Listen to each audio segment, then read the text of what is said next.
Ladies and gentlemen, interviews with everyday people. Our first in studio live of season 4. Oh yeah, jeez. Yeah, pretty exciting. Surprise! This is old school. We would just jump on, and I wouldn't promote things, and I just be like, here we are, and Here then it is. here we are. Tim is here, and Beelzebub. or Beelzebub. Beelzebub. Yeah, Beelzebub's the that's actual the one. whole thing. Yeah. Yeah. I can't take fame for the literal devil. Yeah, I try to all the time. As much as I'd love to. Yeah, I try to all the time. It's not never works out. And I don't get the credit I deserve. No sympathy, as you say, So we're gonna have some beers. We're gonna talk. Tim, this is like your 113th appearance. I stopped counting. Yeah, there's a lot. This is probably 6 or 7. I think this is my first. This is your first. Yeah. This is something I've been trying to do for a minute. Yeah, we have talked about this A bunch of times. Yeah. Usually at the barn, I like we get drunk and I'm like, I really want you on my show because I like your music. And then Bob's standing there drunk, and he's just like, I really want to be on the show. At a certain point, after a show and I have too many drinks, I just start shooting the finger guns. And start agreeing to everything. Yep. So, but yeah, I wanted to come on. I've been waiting since I had any kind of music or anything to talk about. And then that was a thing too. I always was like, man, I'd really love to own something or hear something or at my own disposal of yours, and that's now a thing. Yeah It's pretty exciting, so we'll get into that. If you are listening or watching live, the chat is open. You can say hi to us if you have any questions, anything you want to put out. You want to say how handsome we are, we'll take all of it. We're not opposed to compliments. First, I want to thank our Patreon people. So we do have a Patreon that supports this podcast as well as this entire network that I run. So Ryan Vox, David S., Brett Briscoe, Bridget, Andrew Hare, Greg Reese, Heidi. I'm saying first names and last names, the ones I know how to actually pronounce. Ryan Galata from the Fuel by Hops, Kelly from Crystal Mountain Healing, Tommy B, Tree of Life Metaphysical Shop, Brad Z, Hyrith in Other Words Podcast, Woo! And J Horror. So thank you all so much for your support. Like I said, it goes from $1 to $25, whatever you want to do. It's fine. If you don't have the money, just hit share on Facebook or hit review or leave a review or all that fun stuff, because that's free and it helps us out just as much as well. Anyone who does $10 or more on the Patreon is eligible for a free t-shirt giveaway. If you want my face, we could put it on the t-shirt. If you want something else from the network, we have a lot of cool things that people can get from there as well. I need to get a fanny pack. I've been meaning to get fanny pack. Did you see the new logo? No, I didn't. Man, you're so good at logos. I haven't changed my logo on any. Oh no, I did see this. Yeah, this is fantastic. That is the Lord. It might be a little bit of a tribute to our local place that makes beer, but there's one for every single person in the show, so it's everyone's face. You guys got shirts made of them too, right? Yeah. Because I think you and your dad were wearing them recently? No, it was just me, Bob, Bill, and Andrew. I don't know why I thought it was your dad. A lot of people, I think people think Bob's my dad, which is I think that's what I'm thinking. Yeah, no, my dad's been on the show, but it's not my dad. Maybe that's Bob is not my dad. Does your dad look like you? Yeah. You think Bob looks like me? No. Oh, but I think there's some people that like Jamie's mom doesn't look anything like her, either of her parents, and I know several people like that. So like, I don't know. I don't think I think I look like my mom. I don't think I look like my dad. You look like your mom. The day I knew you were like exactly like your mom is when she randomly showed up unannounced one day to our the trailer we were living in, and she just started eating crackers and chips and snacks out of her purse, just like out of the purse. Like you could see the plastic overlapping it, but like she lined it and she started going nuts. I was like, okay, no, they're absolutely. That's awesome. Your mom's amazing, dude. My mom one time picked me up at the out in front of the coffee shop, and it was like 9 a.m. She had an ice cream cone. I'm like, where'd you get an ice cream cone at 9 a.m? She's like, I just wanted to treat myself. And I'm just like, yeah, it's never not time to eat ice cream. If she's watching right now, I'm sure she'd come in and be like, I love ice cream. I want to have her back on any of the shows ever, once again. Like, I had so much fun talking to her. You should have her on Not Cool in High School and see how she feels about anything pop culture related. And she'll be like, I only watch movies that are in black and white or on film. Or whatever's on my jukebox. Yeah. She put my last album, Something About a Ghost, on her jukebox. Really? Yeah. So that was kind of really nice to go over there and just You've be able made to the jukebox. Yeah. She won't. You're immortal now. I'm immortal. I've did it. I've transcended. But yeah, I would love to. I can't wait for those things to be mine one day, so I can put like the 6 sick hits that we'll be talking about today on there and all that shit. Yeah. Yeah, but and anyone who does any tier is in the running for a Colster. It's a Yeti. It's has all the fun stuff on it. But yeah, and your logo's on that. Yeah, that's bonkers. Yeah, there's only one of one made, and everybody on the show wanted it, and we're like, we should give it away. So that's what we did. So wow, that's pretty neat. You're a trooper. I'm trying. I try my best. I'm so selfish. I would just keep it. I wanted to. The temptation's real, yeah. Yeah. Awesome, man. So let's get into this. Right. I don't know how this is gonna go, how we're gonna go about doing it. Yeah. We hung out a little before the podcast, so wherever the road leads us, we'll get there, I guess, right? Yeah. So let's introduce yourself and tell the audience who you are. And I'm Bob Ellis of Beelzebub and the Screaming Demons. I love it. One of at least a solid 2. There are other floating around in the aether whenever they choose to be, but that's pretty much what we got. I don't think I've ever seen as like a full band. I've only ever seen just you. So it started off as me, and then my buddy Beaker has been on and off with me for a while. Yeah, his name's not Beaker, it's Josh Beadle. I think that's like the second time I ever called him. You're called by his government name. Yeah, his I must just drink a candle. That's a good start. His Christian name, but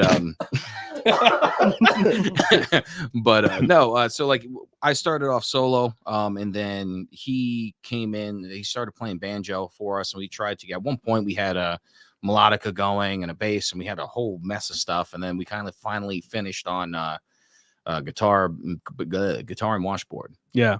So the first time I seen you was at one of the pressed events, and I remember you started playing, and I immediately walked over to Tim. I go, "What the fuck?"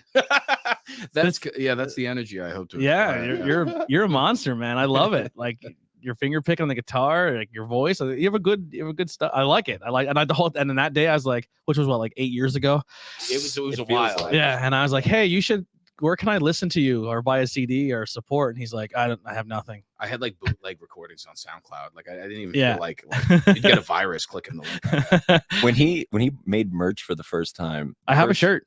Do you? You have one of the original King Rats. With the penis? Yeah. With the penis. Yep, I have that shirt. Actually, it was one of our promo shots for Bang & Beers podcast. Oh, really? And I put the sticker over the penis.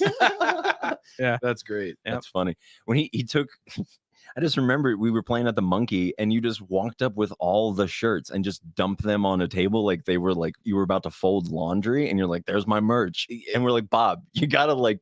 Presentation. I come from a very like disorganized manic punk rock background. Yeah. And like we never really had anything like as far as merch goes. So back in the day, I played with this band, Heroes and Hooligans. Mm-hmm. And we did like ska punk, like kind of like, you know, Rancid ripoff band kind of thing. But we never had any merch. We just had like the one time we made our own screen print of like pantyhose and like super glue, and then we screen printed for like days just manually weird logos we made out of like glue, and then my cat walked on all the shirts, so that was like that set the bar. Yeah, so I thought when I unloaded all the screen printed shirts on the table, I thought I was doing good. Yeah, we're killing the game. So where are you from? Like, where are you born and raised? I'm actually from Staten Island, New York. Okay, but I lived there, and then New Jersey, and then I finally settled when I was like 15 in Minersville. Okay, so you're graduated Minersville High School and all that stuff. Yep, and all the juicy bits that entails. Yes. Yeah. What was the transition? Well, I mean, 15. Most of your childhood, your younger years, you're not really like exploring or anything. You're kind of stuck at home all the time. So I was gonna say, how was the difference between New York to Jersey to Minersville? But for a small little child, it's still crazy. There was a little bit of a culture shock coming up here. Yeah. What was that like? I want to know about that. What was your experience moving into the county? Oh my God, the abject horror. Really? Yeah, I can understand that. I moved right from the way the school was broken down in New Jersey, where I came from, was like 7th and 8th grade, and then it went down to the high school. So as we were moving, I was getting ready to move in high school, and I don't know, nothing too crazy going on. I was getting very big into like the ska scene in the area, and I loved ska. It was my favorite music. And I moved up here, and I saw everybody wearing like Led Zeppelin hoodies and like no distinguishable bands from the last 30 years. And when people would ask me, you know, Bob, what kind of music you listen to? I'd say I like ska, and they're like, was it Scottish music? And I was like, oh God, yeah, where am I? Yeah, when my friends moved from New York or Jersey, and I'm like, what did you think of it when they first moved here? They're like, where's all the people of color? I'm like, that was another one. Yeah, that was crazy. There's people who are still probably elderly who just within the last 10 years have probably seen their first person of color that hasn't been on TV. Yeah, and that's a legit thing. Like people in this area don't leave when they're here, and they don't experience the world. And then like we have more people coming to the area, which is fantastic because we're getting all these cool different cultures, and people are like, what's going on? Over the last 3 years, I could have really felt the people moving into the area because things are changing. Like for example, there's a hoagie place in Minersville now. Yeah, I could just go get a sandwich. Wow. Yeah, that's a time to be alive. Time to be alive. Me, Bob Ellis. I go to the store and get a sandwich. Little old Bobby. Wow. In Minersville. It almost makes it worth it, you know? Yeah. Minersville's craft beer scene's been killing it. I want to check out that place that you're doing. The Little Brown Barrel? Yeah, the Bangin' Beer episode. Let me plug his other podcast real quick. You got to check out this. I'm really looking forward to checking out your episode at the Little Brown Barrel. That's coming out. Audio out now, video out tomorrow. Today. If you're watching this today. If you're today at 8:30 at night, we'll be live. That'll go live tomorrow. Anyways, well, I can't read. Yeah, it happens. It might say tomorrow. I might have not wrote it right. Well, we'll figure it out. Early surprise for everyone, just like this was. Yeah. But yeah, that in the Washington had been really cool with like tap takeovers. I think Rusty Radio was there yesterday. So Minersville's doing a lot of cool scene stuff with the craft beer. I've heard of the Washington. I haven't had a chance to go down there, but I heard there was like a lot of good stuff happening there. I've actually got like food and stuff from the Brown Barrel. I loved it. It was great. They're always looking for music acts too. Dude, should probably walk in there. Yeah. Well, if you do you know somebody, we'll talk. This would be an off-air conversation. Well, listen, they want us to do like more of nights. Event things, where it's like where we come and then like someone is doing like a tap takeover, and then if I talk to the owner like, hey, we can come in and do this, bring this brewery in, and we can bring in 2 musical guests and like rotate them, they would 100% probably allow that to happen. Oh yeah, that'd be great. Yeah, because then we can like center around Banging Beers and kind of all go in together and promote it. They're really cool there. They're nice. The fucking food's fantastic. The beers are awesome. My entire life, I think I've maybe played one show in Minersville. So that would be wild to do that. The only other show I ever played was in the Hosey. Yeah. For like people who were very old. I don't know how we got the show. Was it Heroes and Hooligans? It was Heroes and Hooligans in like a fire hall in New Minersville, and there was one woman there, and she just screamed 1, 2, 3, 4 like about every 30 seconds. That was her. That was a big claim. Yeah, she go 1, 2, 3, 4, and I was like, all right, great, awesome. Did you ever have her count you in for a song?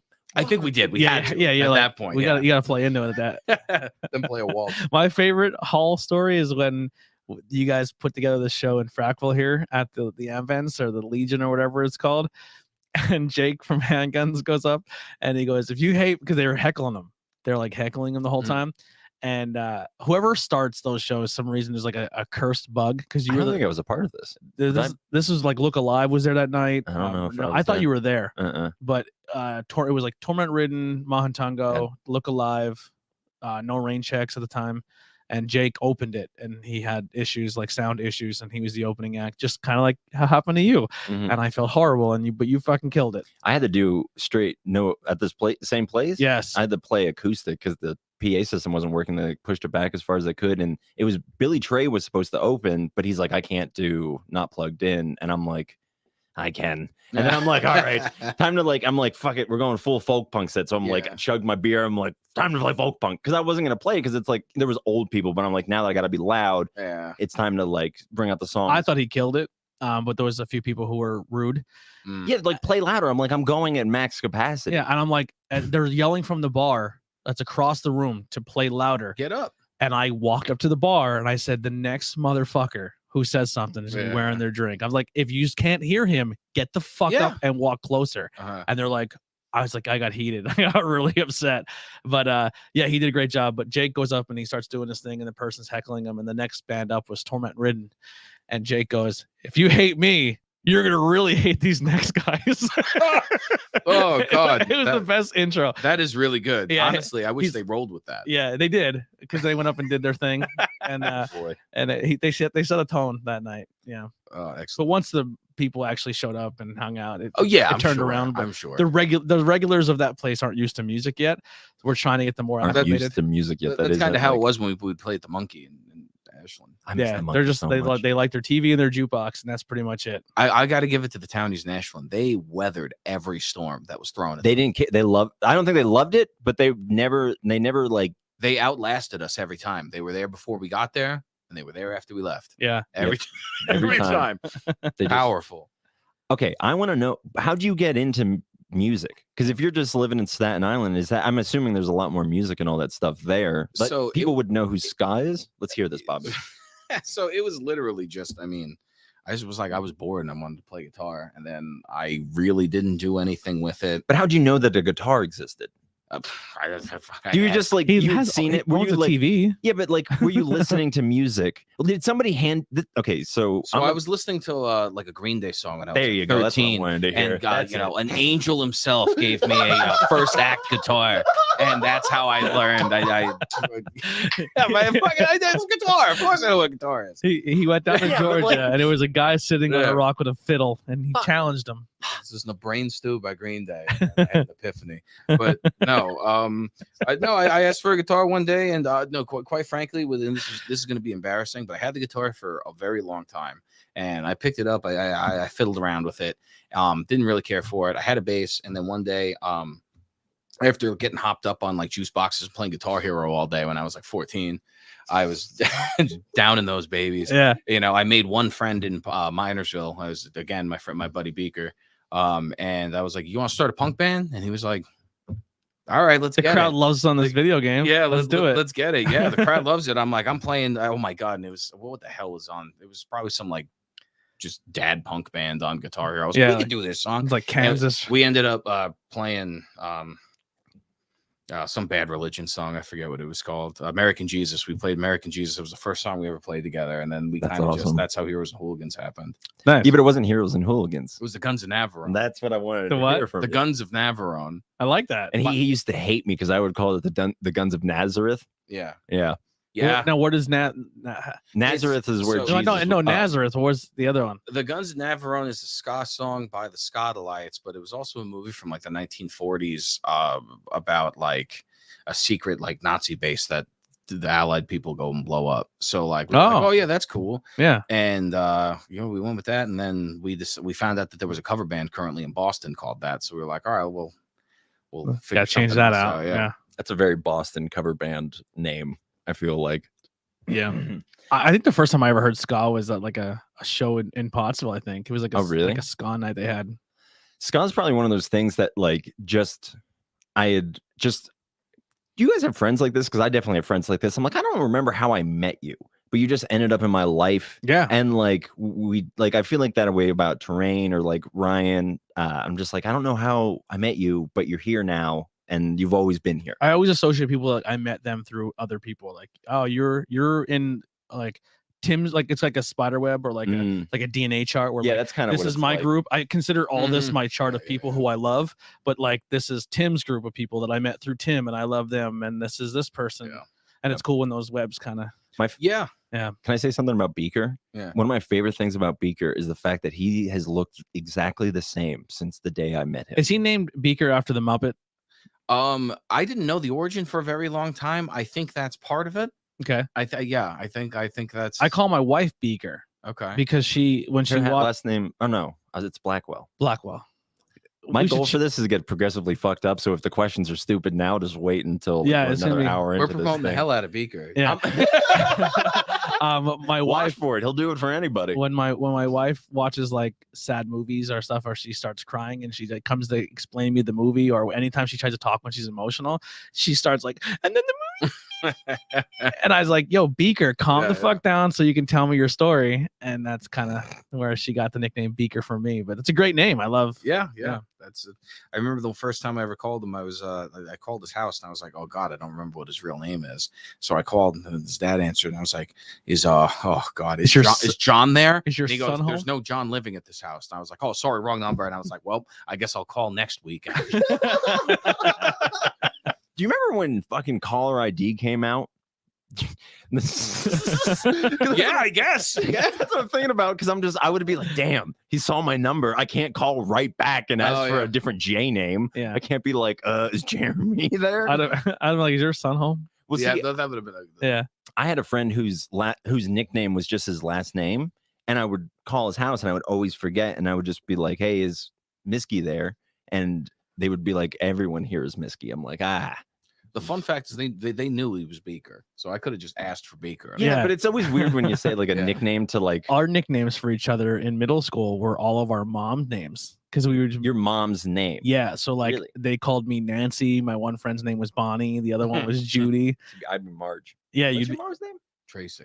Yeah, so that was like a Tracy. Got blonde hair. That's so like that was the way to So make shit. fun of each other's mom, like make fun. It was like your mom, but instead of like your mom, we would just like, yo, Nancy, get over here. Yeah. So I remember the one time someone wrote Nancy on my birthday card out of like one of my like at school, and my mom thought it was hers, and then she read the card of her being roasted by my friend. That happened. I was on the phone with a buddy of mine one time, and we were chatting. I couldn't even tell you how long we were like just shooting the shit. Because you remember when you were younger and you just sat on the phone just for hours and just didn't like you just sat and you just whatever. Yeah, when you like prank call the Schuylkill Mall and someone talks to you for 2 hours. Right. Something I've never done anything like that. But so I was just fucking talking to this dude, and then out of nowhere I made a joke about his mom, and then she goes, "What did you say?" And she was like just listening from another line, and I just hung up, and and this was the day of AIM, and I just hit him up on AIM. I'm like, "Dude, what just happened?" He's like, "My mom was listening." I'm like, "You cool?" And he's like, "No." She's beating me now. She's beating me as I type this. Hell, why would you do this? Oh my god. Yeah. So your first, obviously you got your first band. You're in your first band. Hold on, before we get there, how did you? So here, how did you get to like Bad Religion, Rancid? How did you find these guys? Well, so here's the thing, like that kind of music was popular where I came from. Like people knew what that was. There was like local bands that played through the high school that would like do stuff, and they were ska bands. And I don't know, like it always clicked with me, like hearing it, like because it was always like in the background of like garbage, and you wouldn't know what the hell it was. Like all of a sudden you're watching Good Burger and the ska song comes on, and you're like, oh my, what is this? I want to look into this. And there's no computer back then. You just were like, oh, I guess. I don't know. That's Good Burger. I had to buy the Good Burger soundtrack. Yeah, you had to go buy the Good Burger soundtrack. And then what were you going to do with it? Yeah. Remember the time when we lived at the trailer that we got high on a Sunday and watched Good Burger? We did that like 2 Sundays ago, and it still holds up. Did you really? Oh, yeah. Oh, my God. I forgot about the jumbo burger aspect about it. When we watched it. I was like, these motherfuckers, they're injecting things with growth hormones. That's wild. Triathanol. They were ahead of their time. They knew. But then, well, yeah, that's a weird movie. The 90s, man. They're coming back. Love it, yeah. It's all coming back. It's trendy again. But yeah, so like I mean, I knew that music, and then I guess my aunt's husband had I guess he's like my like step cousin or some weird something. White people shit. Yeah, white people shit. And then like he was just like, "Oh, you like this music?" Like he was a Rancid CD, and I was like, "Oh, let me check this out." And then I really liked CD? I was Indestructible. There you go. Listen to that in the background while you're listening. Iconic. Every time you think of me, I just want you to just like listen to like when you walk in a room, you want that. Yeah, just some dad punk garbage. But yeah, no, that was pretty much it. And then from there, I was just kind of on a quest to find people who liked that, and I found like 4 of them in my quest, so that worked for as long as it needed. In Minersville or all over Schuylkill County? Mostly Minersville, believe it or not. Yeah, and then yeah. That went for a while until it didn't. And then I was just kind of tired of it because it was always really hard to get everybody together. Mm-hmm. And I was just like sick of just trying to make it work all the time. And so I started, I know Timmy did his own thing. So I was like, well, let me start writing my own songs. And yeah, I actually started doing solo stuff, I think probably before you were doing solo stuff, right? Yeah. So like, at what age did you start doing the solo? Like, where were we at age? Oh, recently, like within, well, not that recently, 20. Yeah, time has definitely moved. Gone fast. Yeah, since then. But it was around, I think it was like 25. Okay. I started doing, I mean, we did the full band thing for, I think we did that till I was like 23, 24. Were you in the band at all in school? No. I had one guitar lesson my entire life. And the dude tried to show me a Sublime song. What's the Sublime song? What I Got. He tried to teach me What I Got. He showed me 2 chords. I strum them in a row, and he goes, "Now we're rocking." And was my only guitar lesson I've ever had. And everything else has just been sheer battle of attrition. Just teaching yourself. Yeah. It's so crazy in this area that, and this isn't a bad thing. If this is what you do and that's what you do with your kids and stuff, good for you. But like when it's just like, hey, all we really have in this area is sports and booze. Yeah. And it's just like, hey, when you get older, you won't be able to play sports anymore because your body's going to be bad, and you realize you're ever going to get out of this area when it comes to sports for the most part. And then you're going to drink at a local bar and work at a factory. Yeah. It's just like, hey, they're like, it's like if people don't realize until like their late 20s or 30s, are like, oh, their music's a thing. Like that could have been a thing for me this whole time. Yeah. Well, no, I'd say I definitely had it for a long time, and I played a lot of good shows, had a lot of good times with it, and I was happy that it didn't end when the band ended. I was able to keep going. That's one of my favorite things about the area is the music scene. Just like, I mean, it fascinates me that a lot of them started super late, and then you meet that one like virtuoso who's like in there. We have a handful of them. Like, I've been playing some 3. I'm like, yeah, how did you even get into that? What are you doing here? Why are you still here? Yeah, and they're really good. I feel like most of my friends who jumped on in that scene jumped on relatively young, because I remember I was interested in being in a band by the time I was 13. Because I remember being like, I think I was in my first band by the time I was 15. And we were talking about this a little bit off mic. I'm a little discouraged because I don't, thank God, I don't hang out with that many 15-year-olds.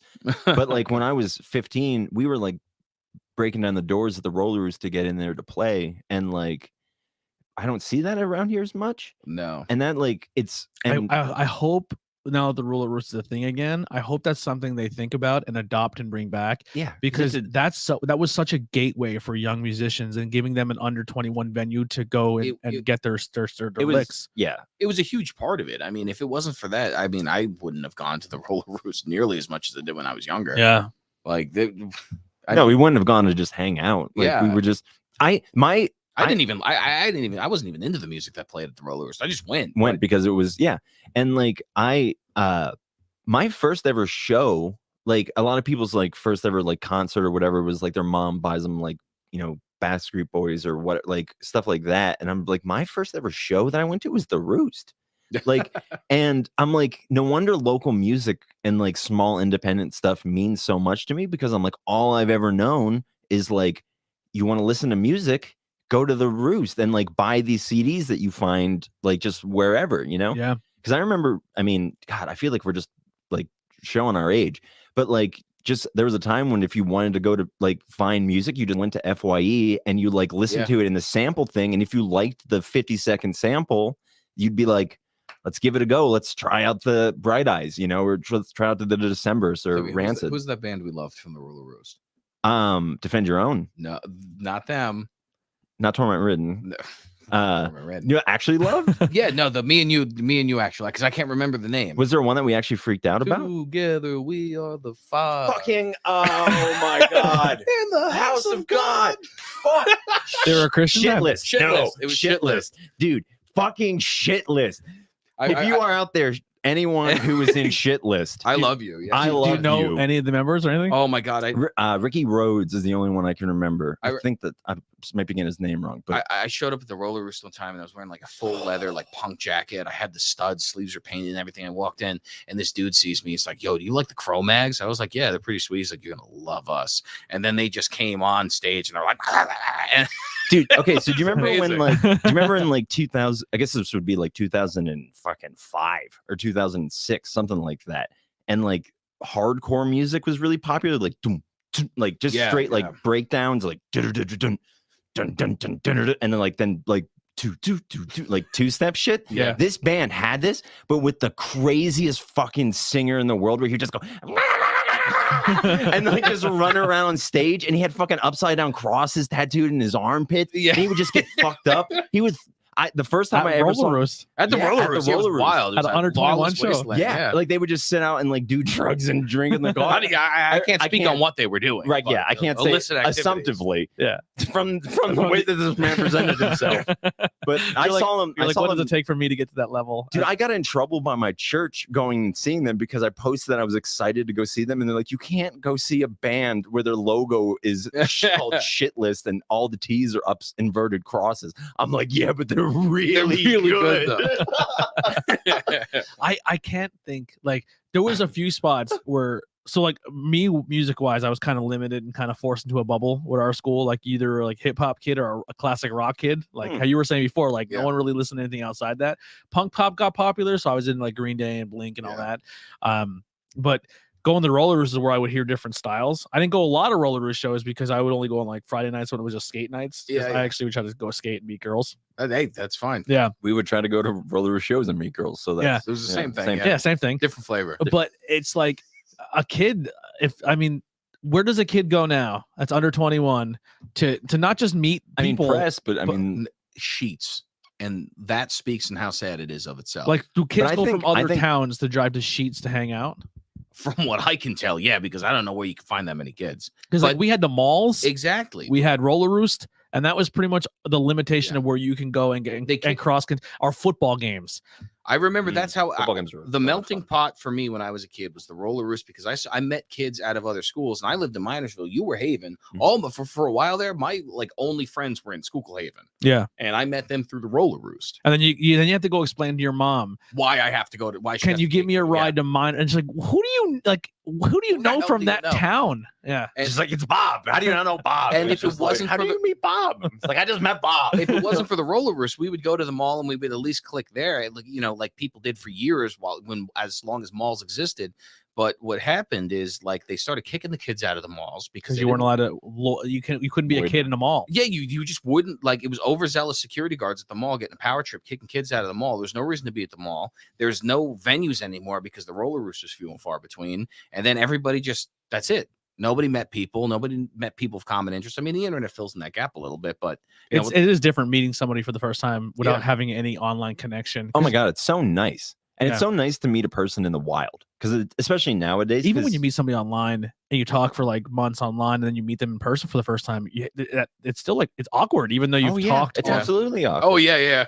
Because there's definitely a persona that you present as your like, this is how it's like kind of like. Well, I've noticed most of human interaction is disagreeing about semantics. So there's definitely ways you could have presented yourself that somebody took an entirely different way, and then like their persona of you is the exact opposite of the person. Yeah, in your head, you picture they scream the whole time when they're typing. Yeah, just because I could have been watching something on TV that was like, oh, that guy's screaming. This is how this person. Yeah, are they being sarcastic? Are they being like an asshole? And then you meet them, you're like, oh, that I misread that. Yeah, I misread that totally. Are you? I know I am. I'm a person that when I'm talking in a chat, especially if I'm being like forward or like, hey, this is what we need to do, I'd say, and I'm not angry or upset. Oh yeah, no, I definitely put the like almost parenthesis, like this is the emotion I'm feeling right now. I do, because my mind thinks that they're upset with me if I type it this way. Yeah, I'm the same way. It's fucking weird. Yeah, most of the times you just kind of be like, everything's okay. Yeah, I love you, but this is what we need to do. Can I tell you guys the story of like how I got into punk music? I don't know if I've ever told you this, but it's where the story leads to is kind of silly. It Green Day Brains too?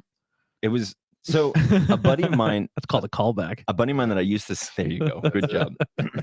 I used to skate. I used to live in Lake Winona. So there was another guy in there who was a grade older than me, and we used to skate together. And he was into like, Fall Out Boy and Green Day and Blink-182 and all this shit. And Yellow Card, I remember being on this album. And so he made me a mixtape. And I remember listening on the bus to school, because I used to listen to music all the time, like on my Walkman, and just listening to this and just being like, my God, that fucking song, Fall Out Boy's, where is your boy tonight? I hope he is a gentleman. That song is that's my like childhood anthem, because I'm just, that's built into like my subconscious. Mine was Can I admit something? Sure. I have never in my entire life typed in Fall Out Boy and then selected a song.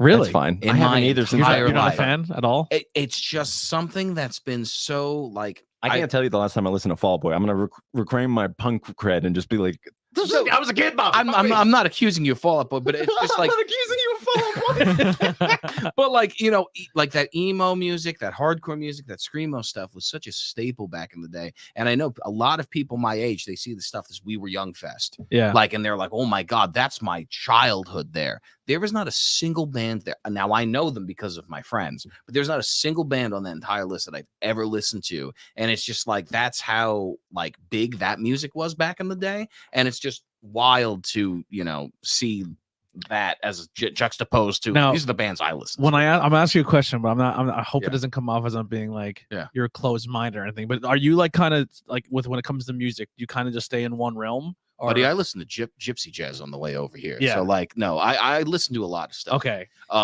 When we were younger, it's not like he like hated it. It just wasn't for him. He sat there. He could appreciate it.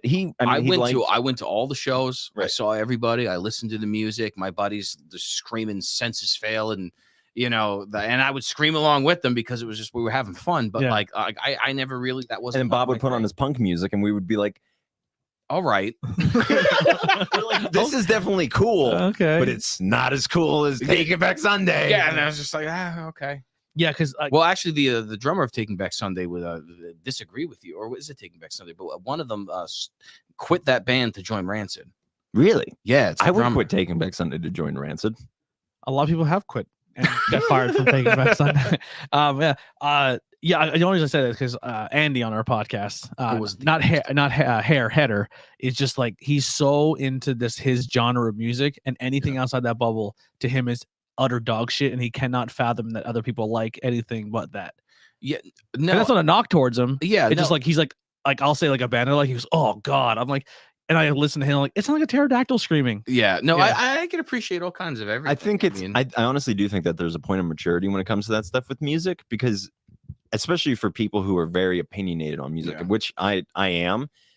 There was a revelation in my life where I was like, there's a certain feeling of like connectedness, of like happiness, whatever the fuck like a good song is. When you hear it and you know it for you, what a good song is. I'm like, other people listen to Iron Maiden and they feel that way. Other people listen to fucking reggae and they feel that way. And it's like, good on them. I'm glad that feeling. Well, my question to him with the heavier stuff and the screaming stuff is like, where do you like, what does that music do for you? Like, is it the energy or how they play it? Because I'm very lyric driven, so I do listen to pop and pop music and like pop punk and pop rock, because they're very like they're forward on the vocals more than they are maybe sometimes talent on the instrument, or are shredding or doing that stuff. So like for me, I'm very lyrically driven. So like when I got introduced into the folk punk scene, I was like, oh, this is kind of like a country meets punk, and but it's still very lyric driven, and then you can hear the lyrics and relate to them. That's where I come from, and like, you know, I think like I was radicalized when I was very young. I've had very extremist views since I was a young kid, you know, that, you know, from a punk background. And like when I would see the stuff all my friends were listening to, it was like love songs and breakup songs and shit like that. And I'm just like, people are in the world, they're dying. There's people dying right now. And I was all jazzed up on that. And I was just like, I can't sing about girls right now. Like there's injustices happening. There's no time to sing about girls. Well, it's funny because how you felt growing up, because you opened your eyes to that scene. It's the same song and dance, but now what, 20 years later, and people are like, you need to get it together now. I'm like, this shit's been going on. I'm like, buddy. I mean, I've been anti-Nazis since 2001. Yeah, I was anti-Nazi when I was 14, buddy. It's like every day there's a new world problem that people think hasn't been a problem for the past 30 years. And they're like, there's secret societies. And I'm like, yeah, they've been here. Yeah. The secret society is just because you found out about them and now you need to do your change tomorrow. And spoiler alert, there's lizard people outside of that live above Lazar chicks. Yeah, Minersville. Fucking, I can't wait for them to come out and say that's wrong and join society. Have you been there? No, you can't. I only get tattooed and go to see you in Minersville. That's the only thing I do in Minersville. There's a tattoo shop in Minersville. Yeah, Foundation Arts. JJ, I go to him. He's done more work on me than probably anybody else. Nice. Yeah. So did you really like performing, or did you like he hasn't podcasted in a while? I'm just trying to get his feedback. You're like that kid who was like, I was thinking, you ever had a dream where you could had you and I love you and you did you want to be a performer, or were you like, I just love music? No, I think it was always about performing, because I was like, you know, or like in the lyrics part of it was a big thing. No, it was mostly the performing. I mean, I've always liked to like entertain and stuff like that. Sorry, I keep doing the show. I know, and you're looking over at me. Yeah, if you want, you can just kind of move. It's not gonna make a lot of. Gotcha. Yeah, I'm unversed. This is you know, there's a lot of gear here. I'm not used to this. He's a punk kid. Why do I pull my shirt? Man, my first mic stand was like half of a drum like rack and a karaoke mic that was clamped to it. So like I've been making do for a long time. I love it. But what was the question? Well, what was the driving force behind wanting to be in a band? Was it like, I love punk music? It was mostly like the performing, because I was like telling jokes and shit like that and getting a cheap laugh. I mean, I'll do anything for a cheap laugh, but sure. You're a good performer. You're very charismatic. Yeah. And that usually wants to try to find its way out in some sort of way. Pretty much, yeah. So they came from that, and you know, I played, and eventually people you know, started listening, I guess. Now, when you said you were very like into like the scene and the world and the world views, was a lot of your early music just like that style where you're like, we need to make a change now? And yeah, well, so a lot of it was, but I was also very like almost like self-debilitatingly self-aware. And I was like, I'm not writing a song that Anti-Flag wrote 10 years ago because they did it better and people have already heard it. yeah. So you know what I mean? So I've always like not listened to stuff, but there actually are a couple songs that, you know, that I wrote when I was like 17 that were actually playing with my other band, Goblin City Rat Boys. That's a great name.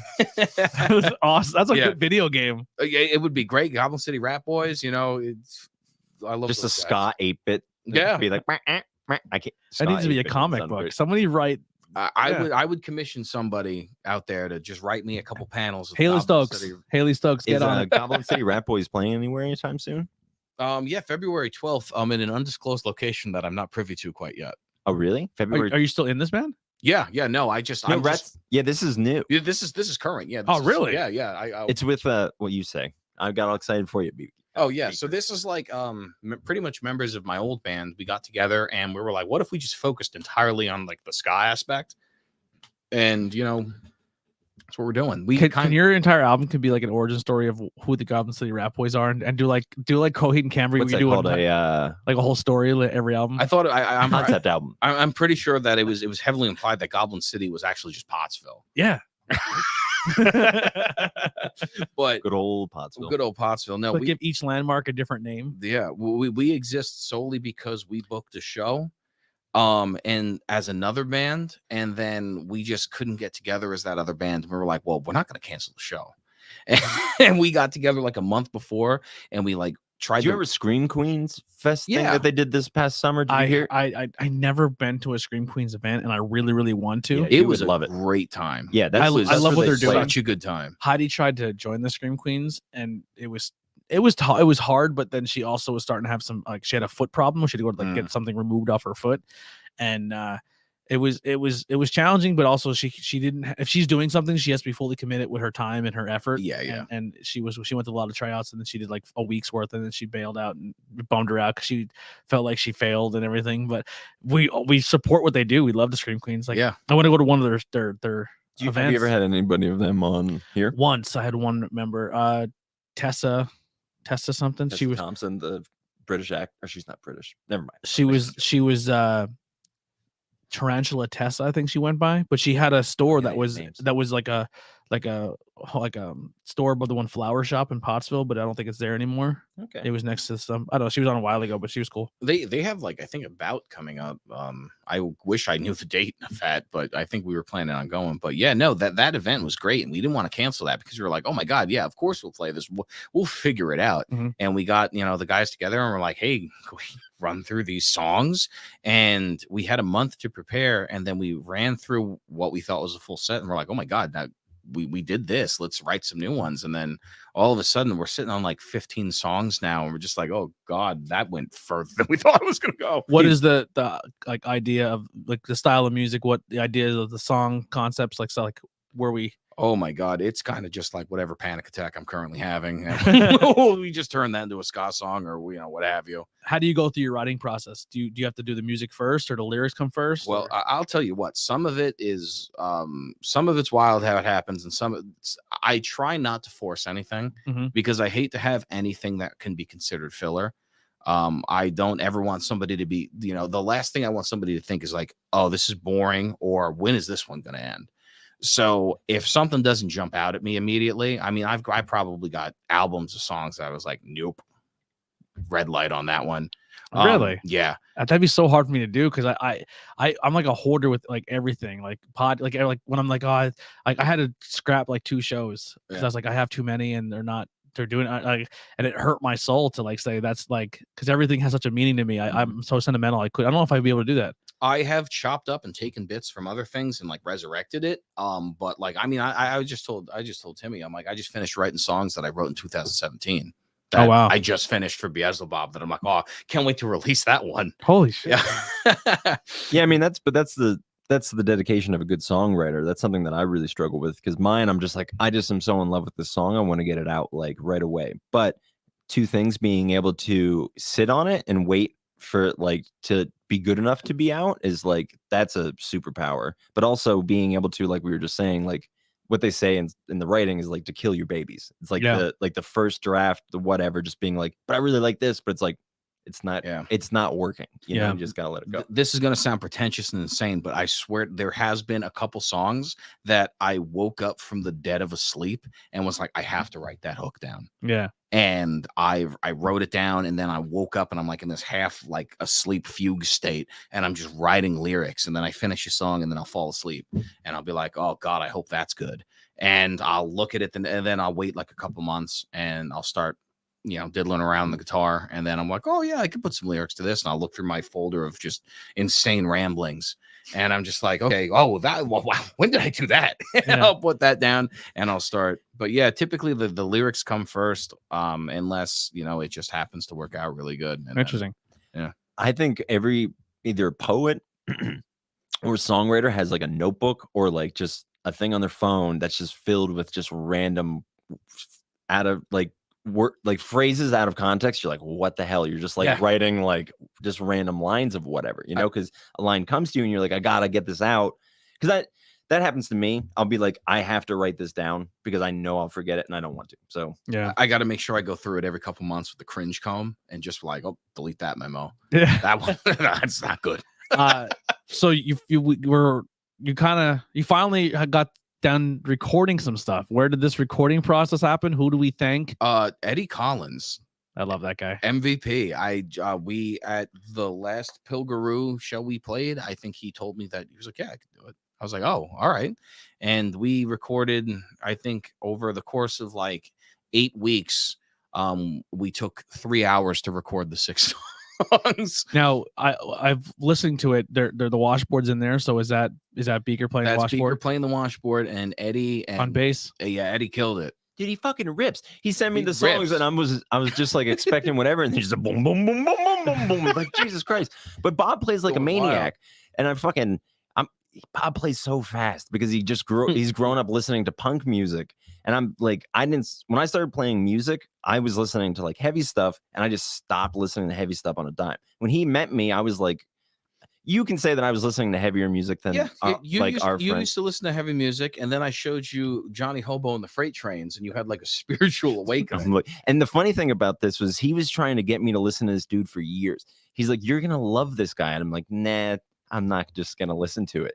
And then I listened to it. He had me in the car one day, and he's like, Tim, I'm gonna make you listen to these songs, and he played for me. I remember where now he has a tattoo with the lyrics on. Yeah. So like, so Bob knows what. I've never given you any bands to listen to, have I? I might have. No, we probably found Yes Ma'am at the same time. Yeah, I mean, it's gone a little bit back and forth. We found some stuff. Eddie is because I don't pretend to know music. I just know what I like. Yeah. And then I'll listen to somebody. I'm like, I really like them. And then I have somebody else listen. They're like, nah, I don't see what you see. And I'm like, all right, maybe it's just for me. And they're like, do I have bad? And then like, so the first time I seen you was at Press. And I was like, I'm really into what you're doing. And then I was like, all right, I just want to make sure if like, so then we were at the barn and I was there with Eddie. And I was like, Eddie, what do you? And he's like, I fucking love this guy. I'm like, all right, I want to make sure I'm on the right page here. Yeah. I feel like with Eddie, gives that like honest seal of approval. That seal of approval, and it's not even in front of the person, it's like privately to you. I'm like, all right, there's definitely something here. So I'm glad that you guys kind of linked up and recorded that. No, I love Eddie. I've known Eddie forever. I mean, he's probably one of the first people I met coming up here. I mean, it was like I said, Beaker. I knew Eddie Collins. I met you found the Jesus family of local music scene, the Collins, like Trinity is the word. The Trinities, I met him. I met him through Terrain, and then from them they would go to the Roller Roost. I met Timmy through people I met at the Roller Roost. Do we want to talk about our early relationship? No, we were like enemies. We were enemies. Really? Did you ever fight each other? No. Bob would have beat the shit out of me. I was a skinny little emo boy, and I was just like mad. Yeah. An angry mind as well. Yeah. Bob was very punk. And I was very religious, and because I had just like gotten into spirituality at that time, and there was a girl involved. I had a couple instances where I saw you and like I met you, and I was like, I don't know how to take this guy. I can be very manic. There was especially young me. There was a lot of phases of Timmy, and the first phase of Timmy I met, I was like, I don't know how I feel about this guy. And then the second phase of Timmy I found was I met Timmy as soon as he found his spirituality. Yeah, he found the Lord, and you know, I was like, seems to ruin everything. Yeah, he was very overzealous in the beginning, and you know that kind of we kind of butted heads for a while until eventually. Do you remember the night? Yeah, it was at Andy's house. Yeah, I remember, and we just kind of talked about stuff. It was my birthday party. Yeah. And we had a bunch of friends over, and we like just hashed shit out. We're like, it was really nice because it was like, well, what do you think about when you think about religion?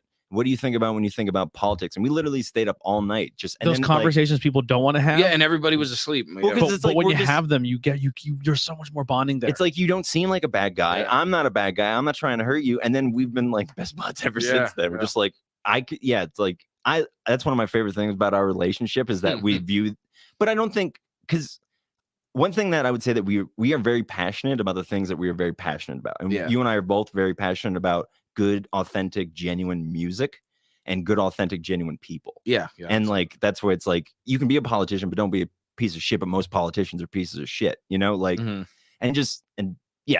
I'd love that we still have this connection over like, let's still fucking write good, genuine, authentic music. Yeah. You know? Yeah. Yeah, that's pretty much. I mean, everything. Again, back to the friggin' roller roost. We're plugging the roller roost like hell, but you know, listen. Anyone's here? Tag them. Tag the roller and tell them let's get music back in. Well, no, seriously, because it was fit over half of our life. I mean, I'm 32. I probably was. I'm a roller roost baby.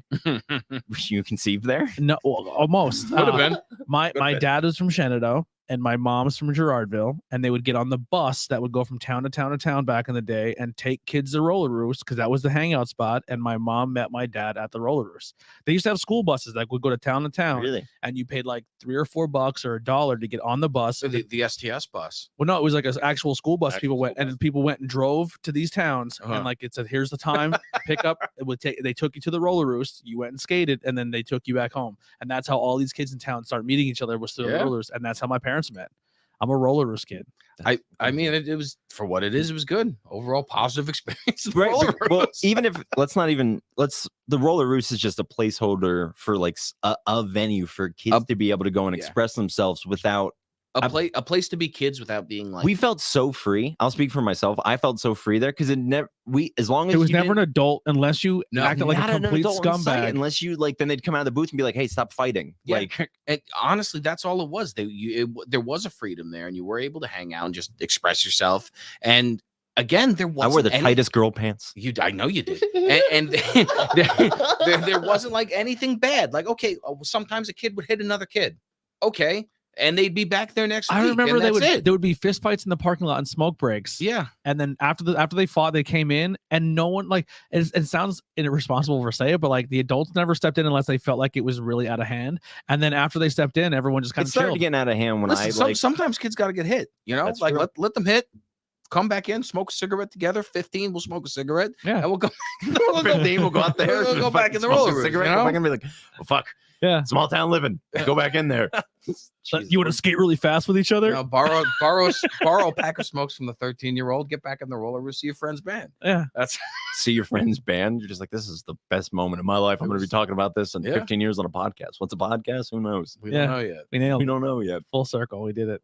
Oh my god. So, how long have you been sitting on sick hits? Because we've been talking. I'm trying to remember how long ago the idea of the term 6 how long have you had that idea? Since like 2016. Jeez. We've had the idea, and it's just been so unfortunate trying to get recordings because I don't want to say I'm a perfectionist, but I want it to have a certain feel to it. And we've always wanted to record, and the 6 songs were up in the air.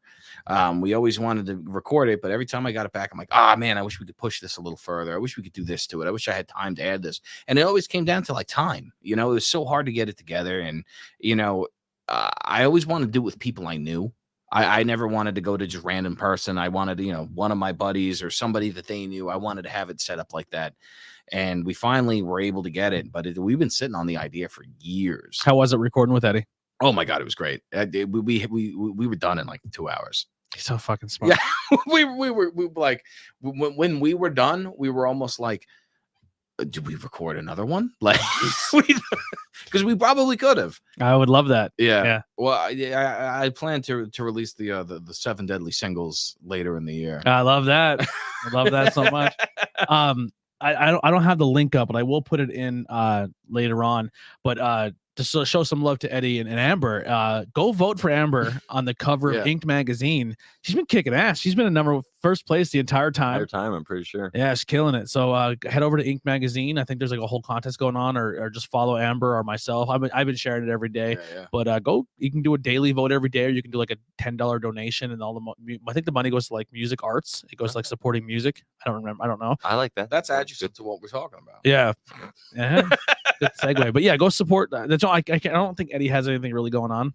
I don't know. I could be wrong. He's doing stuff all the time, but I know Amber has that going on. So he's doing Eddie stuff. Eddie's Eddie. When can we, if we wanted to hear you play some Bob music, when can we hear you play some Bob music? Oh, we have a Beelzebub show tomorrow, actually, at Pilgaroo. Really? Yeah. With goodness. Churches and Trains. Oh, I know that guy. Oh, yeah.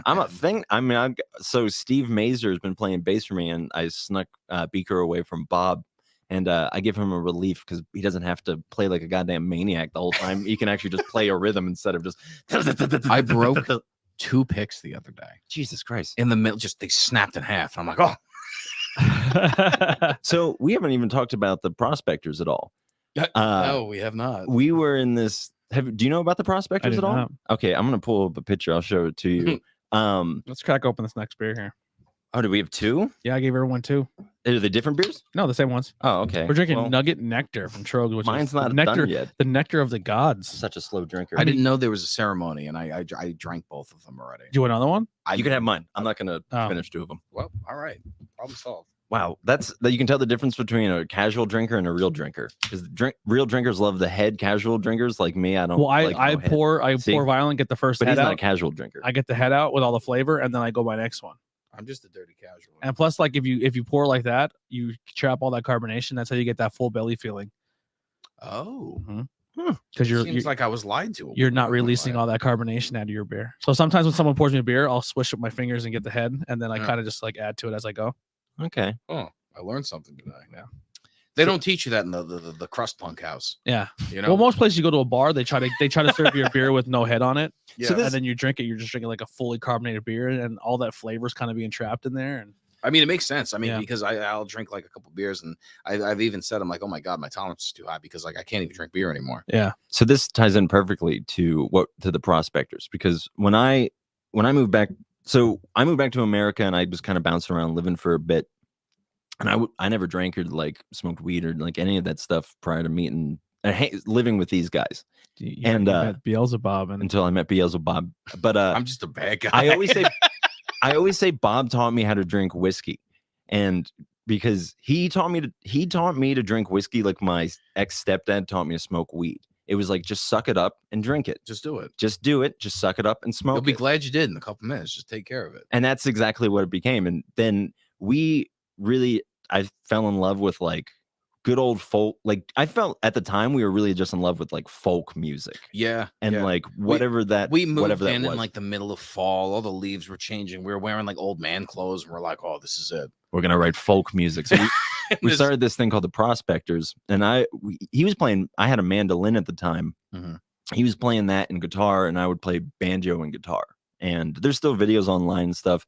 We could probably, we could bust out an EP at some point in time. I would like to do that. Yeah. But yeah, that was just we ended up, I wanted to pull up this picture. We ended up probably playing one of the biggest shows that we've ever played, as like if it was just like solo things, and we didn't know it because this was like our first introduction into the folk punk scene. Tyler Troutman got us on this show. It wasn't even mine. I was just slacking. Well, I guess that's true. You knew of it, but you weren't aware of. You weren't really playing with folk punk people at the time. No, at the time I was more like street punks, like ska punk kind of thing. Right. So you knew, again, you were adjacent to all these people because of the punk element, but you weren't playing their music. Because we did Prospectors even before Beelzebub, right? Oh yeah. So because we played Prospectors, and then it wasn't that night. It might have been that night, but you played Heroes and Hooligans. But it was at this little house venue, and I remember the last time I was on, I couldn't remember the name of this, and it's called Parglass. It's up in Chick-Shinny outside of Bloomsburg. It's a great name. Chick-Shinny. Yeah. Berwick. Sorry. And close enough. They're both B's. So one has a lot of meth. We went up there and we played with one of this fucking everywhere around here's got their fair share of meth. I think Berwick wasn't like killing the game in the meth game for a while. Like they were finding. I I don't know. I gotta say I'm not. Yeah, I think Berwick is. I think Berwick's like the fucking. I heard some stuff. I don't Yeah. think Berwick's the best. Yeah. Hey Berwick, if you're listening right now, we love you. Yeah, we love you, Berwick. We hope you're doing Somebody well tag out there. Berwick. Yeah. This is the Someone city of tag- Berwick. Jamie, pull up Berwick. Yeah. I don't have a Jamie. It's a bot. We have bots on YouTube that watch us. And wow. I'm sure if you click on that, you'll get a virus. So if you want to check that out, click on that. But yeah, we played with this band called Apes of the State, which is like currently like one of the top. If you go on to like any like folk punk bands I should like listen to, I want to get into folk punk. How do I get into folk punk? Apes of State is always listed, and we had no idea who they. I at least had no idea. At that point, I didn't really know. And we fucked up. We got really nervous because it was our first show playing, and only thing that we brought up on stage to drink was a handle of rum, and we just were fucking just pounding this rum in between songs because we were just sweating. Straight rum. Just straight rum. Wow. And we fucking finished off the handle that night between the two of us. I was so shit-faced. I was like laying on the floor as this band, Apes of State, is playing. And I'm like, just fucking like, Arr! I did a harmonica solo in the middle of, I forgot about that. No, that was for a Modern Trigger, which was again a band from Long Island. This is how big of a night this was. This was like huge for us. Tyler Troutman still writes songs about that night because he got too high with Modern Trigger. I'm pretty sure that's that night. I remember coaching him through his panic attack. He got me to close out the night as Churches and Trains, but I was so fucked up. Everyone thought that I was just a drunk guy going up on stage, just be whatever, and no one believed me that I was like, Tyler sent me. I'm supposed to be playing these songs. But yeah. Do you highly regard Tyler as like the king of the scene? Because like it seems like he's connected a lot of people. Yeah, I mean, like, I kind of like there was a lot going on before we even got involved. Because it was just our streams never crossed because we were doing stuff mostly out of like Pottsville. It's crazy how young he started putting shows together and shows of like and getting people from other states like, oh my god, like 13 14 years old. I hear about stuff that was going on before like we were really doing stuff as Heroes and Hooligans. We did Heroes and Hooligans when I was like 19. Yeah, so like, you know, the good old days were like way younger than that. So I was like, wow. Yeah. It's the up north, like Hazleton, Ashland, those guys were on it before Pottsville was, or at least because Pottsville, but I would say it was different. Pottsville had hardcore because we came in. I can never remember the name of this band, but they were a band that pretty much played adjacent to Defend Your Own, and I can't remember the name. If you could remember it, I would give you a big old kiss on the mouth, Bobby. Because Shit List. No, it wasn't Shit List. God, I gotta play Shit List for you sometime. If you you're out find them? there, Shit List. If you're out there, I know you're probably not listening. I would buy a Shit List. I want to do the opposite of a shout out to MySpace because MySpace ruined so much good like local stuff from back in the day that you could find people's music. Capsule, yeah, and they just because that's exactly where I would go right now. Yeah. It's just like I'll try to find them. You guys talk amongst yourself. I'll try to find some Shitless band PA. That's what. Yeah, and that's what I have to look up. Hopefully, like that they put on like Bandcamp or something else like that. But like, who knows? I almost went into incognito mode. Autopilot. What are you searching? I don't want to type in shit. I don't want Google to be like, he's a naughty boy. Yeah. After they see all the other things. Yeah. I found them on Facebook. Already? Yeah. Oh, God, they might be. Talk amongst yourselves. All right. Yeah. Yeah. Sorry. I was really excited about the Shit List thing. Oh, yeah. No, Shit List is great. I found it's Shit List. It's Shit List. So they have a Bandcamp. If you're out there, fucking. Where are they from? Let's see what it has it listed as. I would assume Pottsville. Philadelphia. Some of the members are from Philly. Oh, wow. Yeah. And I know that if they're still playing, I mean, they put out there's this EP up, just a 1-track EP that was out in 2015. So that's kind of a bummer. But that's still I don't think more recent than I expected because I thought you were going to find stuff circa 2006. This is their EP that they released. It's called Godfucker. that track. Dude. That's how. Wow, it's a green set of legs with a monster vagina.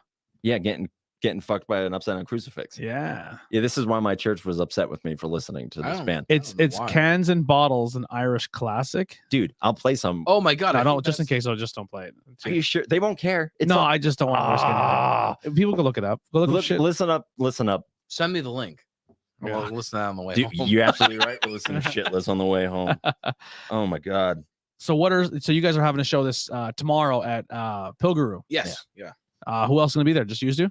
And my buddy Hal, I forget, I gotta look up what he's playing as. Hal, or no, it's like Harry Hal Lindsay or something like that. He's a buddy of ours. He's in the Greystone Singers. Do you remember those guys? They played at the Schuylkill, Schuylkill County Council for the Arts, the thing that we were doing there, those summer shows. Yeah. And he's coming out. He's playing solo. It's gonna be Bob, then him, then me, to just give Beaker a little break in between. And like he's coming from New Jersey.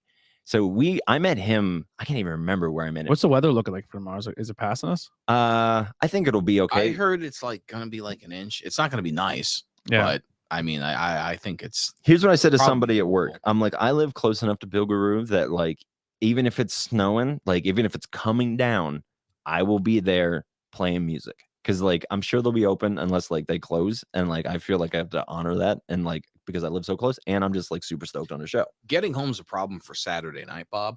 Yeah, getting there is like, all right, you can sleep at my place. Yeah, with Hal, because Hal might be crashing too, so maybe you can't sleep there. We'll see what happens. You can use my car to get home. I have 4-wheel drive. Just switch out cars for the night. Yeah, dude, that's fine. Nailed it. Done. How far is your drive? Are you still in Minersville? Yeah, outside. So yeah. It's only like 10-15 minutes. That's not terrible. All right, anything else we want to plug?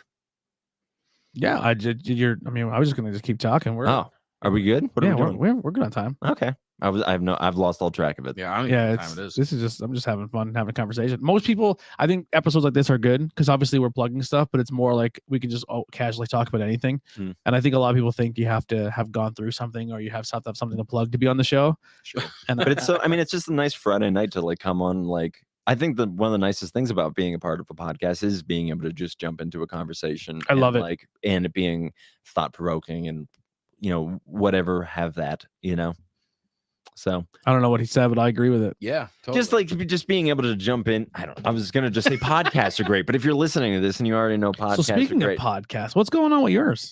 Man. As like the grandfather of the operation here, I'm just trying to look it out for my kid here. That's true, because you were nice enough to put me on the network, and I've just been sitting at radio silence pretty much. He joined and then never put one episode out, and it's like I'm out. Here's the thing, man. When I was in ministry overseas, something that I saw was incredibly common, and something that I did was continue to preach or continue to teach long after the well was empty. Mm-hmm.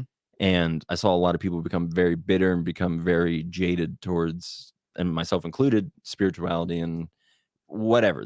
Anything that you do out of ritual, or anything that you do out of just because you have to do it, you're eventually going to hate that thing. Yeah.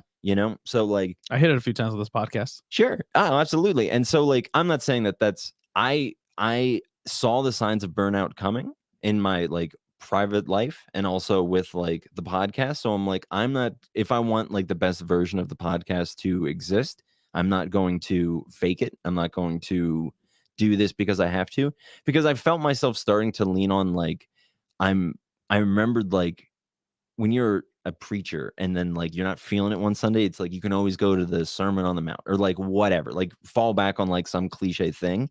And I felt myself kind of teetering towards that. And I'm like, I don't want this to be a place that says things that's already been said. I want it to be something that's like having new conversations, new exciting relevant things, but I also want to be coming from a place of I'm super excited about whatever this is. And you do a solo show, which is fucking crazy to me. I could never just talk into a microphone by myself in a room without. And while you're trying to like organize like sound, and like I was like super tempted to cut out. I sent my mom, because my mom was asking about the podcast too. She's like, when is it coming back? And I sent her this long message. I'm like, and I'll be really honest, it's like I don't really like doing the video because it's so much hassle for me. And I have had time where I can simplify it so much for you. I know. We'll talk about that. We have to sit down. Seriously. I know like a lot of people, like you spend a lot of money on equipment, but my equipment saves me so much time in the editing room. The equipment. It's the panic. Well, here's the problem, bud, because I'm like, I feel like I have sermon notes in my head because I'll take like actual notes and like keep them off to the side. But like I'm mostly just spitballing in between the points. Yeah. So I'm spitballing while also like making sure that it's recording audio and also making sure that it's recording video. Mm-hmm. And I'm like, man, I really fucking videos out of all my like video gets far less interaction than my audio does. Really? For some reason. My video. But again, it's just me. So it's different when it's just people. Obviously my videos with like guests get higher views. I wish my audio did better. I mean, mine does okay. Mine was doing, like I said, it was doing better than my video. So I'm like, maybe. So I like, this is the story. I sent my mom this long text of being like, I want to cut out the video because I think it'll be easier for me. I'll be able to focus better. Blah blah blah blah blah. And she just responds, I like the video. And I'm like, well, fuck. Constructive. Now I can't not have the video. I wish a part of me was only audio. I'm not even gonna lie.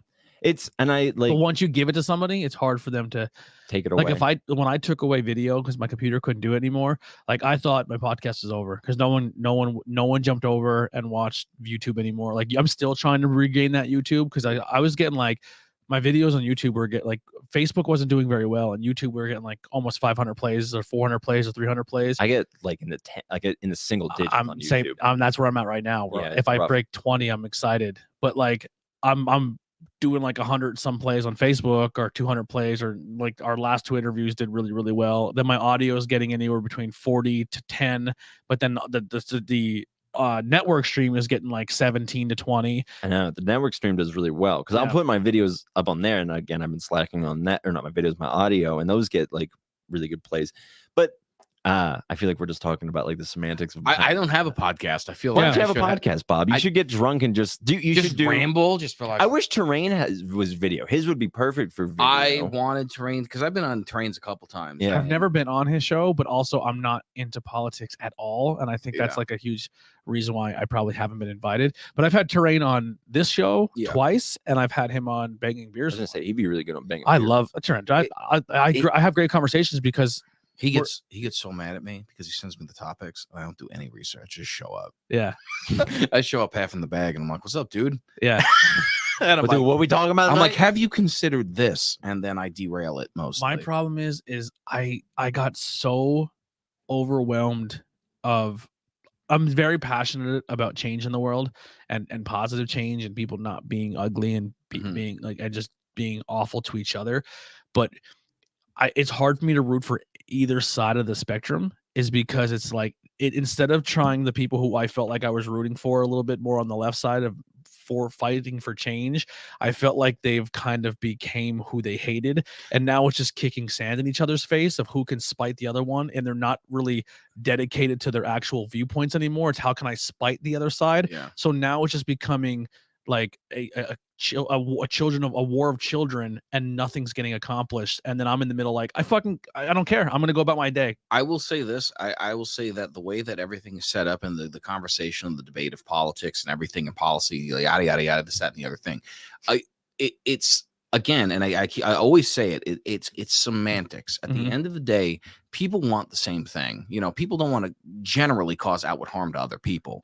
But when you have the way that it's presented, it's essentially meant to have people fighting each other over the way they're saying something. Yeah. And at the end of the day, if people just sat down and said, listen, is this what you want?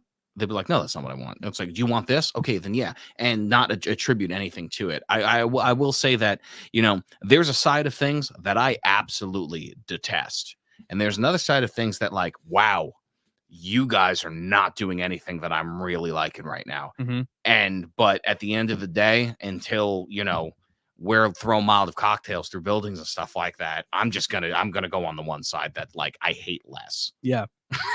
I'm at the point where I just ignore it, and it's sad because there's certain like major things that are happening. I'm like, that's heartbreaking that someone lost their life, or that's heartbreaking that someone went through that. And it's just like every day is a new war, and every day is just if you consume yourself in that, it's just like you just upset yourself more and more and more. And I'm not trying to say like I'm turning a blind eye to the world, but I kind of I don't want to become jaded and hate everything, right? Or just become like this dude again, like going back to like this duty that you're saying. And for me, I found the most freedom in just being like, well, what can I touch? And like, what can I like actually do here? Because I can be mad at fucking every politician until the sun comes up. And getting in a conversation. So like, I had like a little a disagreement with Terrain over something. I mean, it wasn't disagree. We talked to each other privately on Messenger, but I made a post, and I wanted the post to be how I felt, and then the post just dissolved into a comment war, and I deleted it. And it's not that I deleted it because I didn't feel strongly about the topic.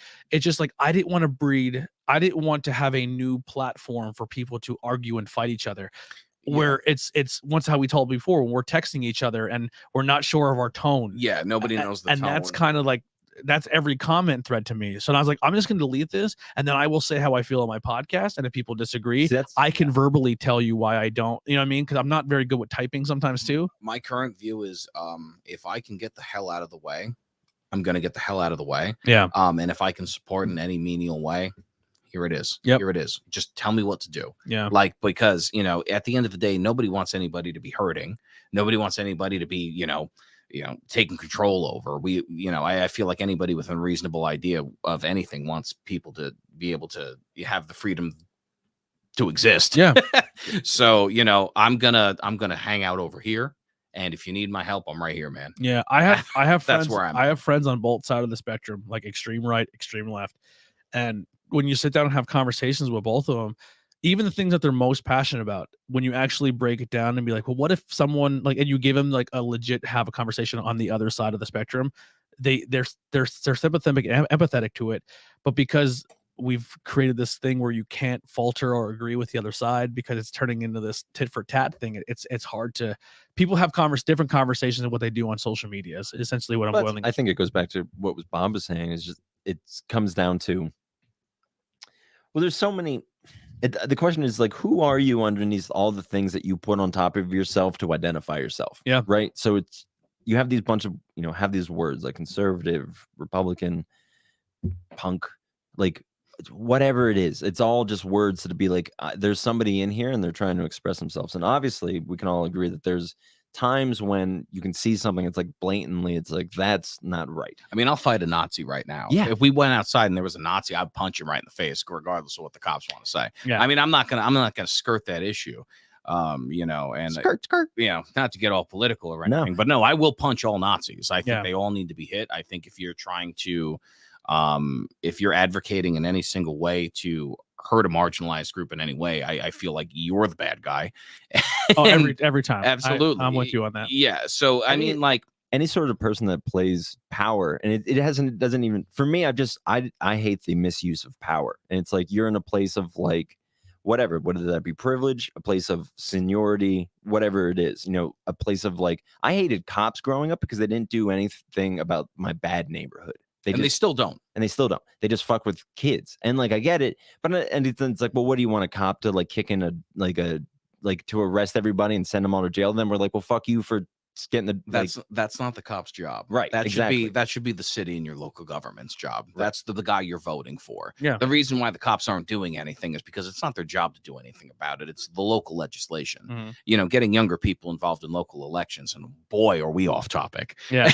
I love the conversation. Is the way to be, though, because I mean, you can't expect change to come from the top down. It just doesn't work not in at all. any aspect. And I think just in general, I think the way of life for every occupation has gotten stagnant. And I think our mental aspects and what we believe and what we think and what we're doing in social media and over consuming different thoughts and opinions and people's viewpoints is very daunting for people at times. And I think everyone's just quick to that knee jerk instead of stopping, pulling back for a second and processing it. Like if we're having, even like right now, we're having this conversation, somebody can perceive it. And then like 3 months from now, we can have a completely different idea because we digested it. But everyone's thing is just so instant and in your face. And a lot of times people don't have time to think about what they're going to say before they say it. And the same thing with like police officers. Like you're watching a video of an officer in a situation, and it's easy to play armchair quarterback of what's going on in that situation. Right. But a lot of times too, like when you watch a video of a cop in a local town like this, and we don't see it too often here, but the cops know who are issues in their neighborhood. They know who and then obviously there are cops out there who are terrible and target people for the wrong reasons as well. But I think we just see that and then we see something in super slow motion, like sports or cops or anything, and we're like, yeah, like they just did this. But it's just like at the same time, they're also trained to think they have something that can harm me as well. It's like a weird fucking. I have this new bucket list thing that I haven't added a thing to my bucket list in a very long time, but it is to pee. Become a police cop. No, it's to piss on a cop car, and I can advocate that. Yeah. Yeah, I've always wanted to. I feel like especially in late years, I've had to. For some reason had went through this past year of just not be punk. Don't give up on punk. And I'm not even I wasn't even that punk of a kid. It was more of just the attitude of like, what does it mean to be punk rock? You share a lot of the ideas I have about punk because there's an inherent, to me anyway, like this philosophical need to do good and to help people who are under the yoke of the man, right? Yeah. And I've always and I think that was one of the things that we've always just like, because I was very like, obviously part of it was just part of me was my Christian upbringing, but also just like being young, you're so like, I want to fix the world, there are problems and I'm going to make it better. My problem thing, we talked about this before, I have too much empathy for anyone, even when they don't deserve it. I have too much of it for them. Well, yeah, and I definitely, because I'm just like, it's probably everyone's like, fucking kill him. I'm like, but he's a kid. Like I don't. Even though they're the most evil person on the planet, I can't turn off that. The most evil person on the planet. Well, see, but I'm getting more jaded as I get older, and I'm trying not to. I'm getting more extreme. I'm like, sometimes kids got to go. Yeah. So I'll just say it. I mean, like my punk rock background and everything sometimes like that. Kids gotta go. Sometimes kids gotta go. And I mean, like, I know that's not everybody's belief, and I know I'm on one side of the spectrum. Yeah, absolutely. And it's whatever. I try to exist with people. I just want people to be happy at the end of the day. Yeah, I think whatever makes you get to what you want to be, and if happy and your happiness doesn't involve harming somebody else, live your life. But if there's a kid harming somebody else, I'm gonna punch him out. Yeah, I don't like that. Like, don't go out of your way to hurt somebody. You know what I mean? Like, that's not good. I think America, I don't know. I think, well, let's not get into how America became the world cop at some point in time. And I think we're about to do it again. Well, yeah, I want to avoid this conversation so bad. Let's talk about something else, Bob. Bob, what do you write about? You got any political songs? No, most of my songs. See, what's Beelzebub? If Beelzebub was about something, what's Beelzebub about? Existential crisis. Yeah, that would seem about right. Where do you stand on the spiritual spectrum? Staunch atheist. Yeah. I do believe that some aspect of spiritual stuff from a psychological standpoint, if you have the power to, like, believing in something, steals people. And the EE, not the EA, like it fortifies you. And you can gain that strength, without attributing yourself to the spiritual lore of anything. Having beliefs is I think good, but no, I don't believe in God. I'm an atheist. I don't think anything really works. I wish it did. It would be great. At least I'd have something to look forward to. But but like it doesn't work for me. But like when it comes to spirituality and stuff like that, I find it very interesting. And the same way I find some certain aspects of religion interesting, but I love the idea of religion. I love the stories. It's like reading a ghost book. It's like there's some cryptonauts in there. There's some cryptids. There's a lot of cool things in there. It's a cool book. My stance is always it's just hard for me to subscribe to it. My stance has always been Aesop's Fables always has some decent lessons in it. Aesop's Fables is where it's at. You could take some life lessons out of there. Yeah. But the moment you tell me the lion with the stick in his paw is going to attack me if I don't do what, is part if you don't take out the stick. If I don't take the stick out and he's going to punish me, that's where I have a problem. I'm like, all right, buddy. I'm like, it's a lion and there's no lions in Pennsylvania. I think I'm going to be all right. Yeah.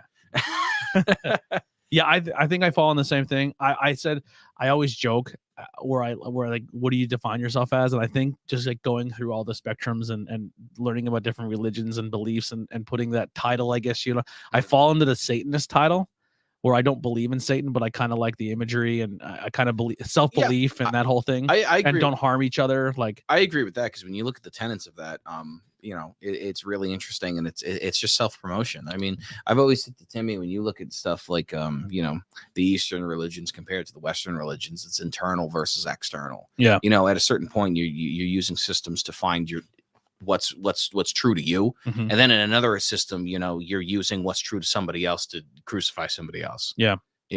That's where I have a problem. You can believe whatever you want. You can believe that there's like shoe goblins in your boots, but the second you tell me I can't leave my boots where I'm leaving them because the shoe goblin's going to get me at night, that's where I'm going to have a problem. Yeah. Yeah, definitely. The psychological aspect of it all, I think, is because the word religion means to to reconnect. And so it's like that's why we say like anything that you do repetitively is you do it religiously. So it's like there are psychological things that some people do that help them to, because do you think if I didn't find the Lord when I did, knowing me then, where do you think I would be now? Do you think it was better for me or worse for me? I think mentally it was bad for you. Yes. Yeah. Because you wait, finding the Lord. I think mentally, like, do you think finding the Lord or Christendom? Christendom, and the circles around it were bad for you, mentally. I think internally. I would agree. Yeah, I would agree with that. Whatever you find to make you able to get to the next day is That's the thing.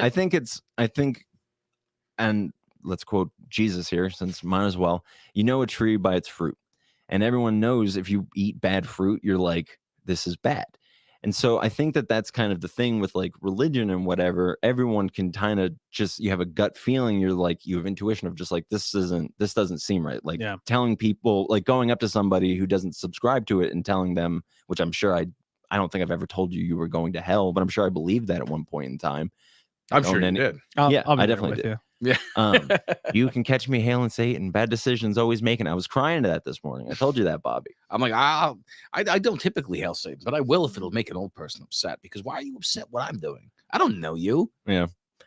Well, and that's again what we can appreciate about Eastern religions is it's not something that's like invasive into your personal life. It's like you're saying, it's very much of how do you calm the waters of the internal you know. Did I tell you my story that happened to me at Jim Thorpe?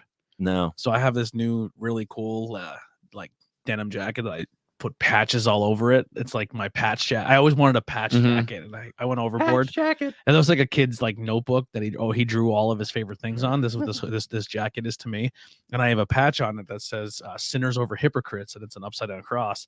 And this lady stops me in Jim Thorpe, and she's like, "Can I have a conversation with you about your jacket?" And I go, "Yeah, I got a lot going on. What do you want to?" And she's like, "That one." And she points at that patch. I go, "Oh boy, here we go." And she's like, "I want to know what you mean by that." And I said, "I think sometimes with people who have strong faith and they pick and choose which ones they want to believe in, like I'm very pro LGBT. And I feel like when people sit there and say, well, that's not good, but I break these other commandments that I'm better than they are because I'm not doing that one, I think you're a hypocrite. Yeah. And I'd rather hang out with that sinner than you as the hypocrite." And then they don't really, and then she goes, "Okay." And then she goes, "I just wanted to let you know, I agree with you. And I'm a survivor of," how does she say it? "I'm a survivor of religious hypocrisy." No.